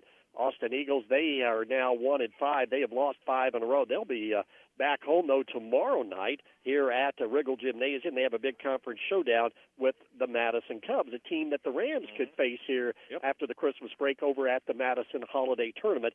Again, that is a 2-day tournament. That's the Rams' next matchup. That'll be on December 29th. They'll take on Brownstown Central at 2:40 in the afternoon, and then Southwestern at 6:20. And then, of course, on the 30th, depending on how they do in those 2 games on the seed, on what round they will be playing on that next day. So join us on that Monday, December the 29th, for those 2 games from Madison High School as the Rams look to wrap out the year with an undefeated record. Well, as always, we thank our sponsors for allowing us to bring you boys high school basketball not only tonight but throughout the entire season. A big thank you as well to our engineer and producer back at the studio tonight. That has been Jason Archer. And most of all, thanks to you for listening. Once again, we have Coach's Corner coming your way on Monday night. Our next broadcast will be girls basketball for the Paoli Lady Rams. They have that makeup game on Monday night at the Doghouse in their county and conference showdown with the Lady Dogs of Orleans. That'll be a 6 o'clock JV, varsity at 7:30. We'll be on the air with our pregame at around 7:10. Here tonight at Riggle Gymnasium, the Rams come from behind and win it, squeaking out a 50-49 victory over Austin. For Bert Pedigo, I'm Dave Dedrick. A big thank you as well to our engineer and producer, Jason Archer. Great job as always. And most of all, thanks to you for listening. Once again, the final tonight from Austin High School, Paoli 50, Austin 49. Good night, everybody.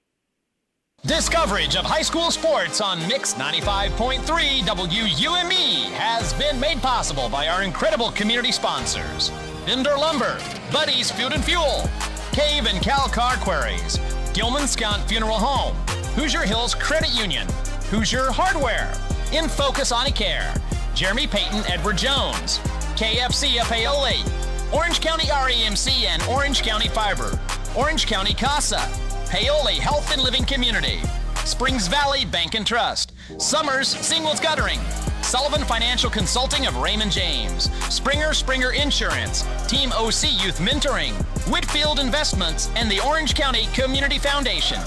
Thanks for supporting local athletes, local schools, and local radio. This has been Mix 95.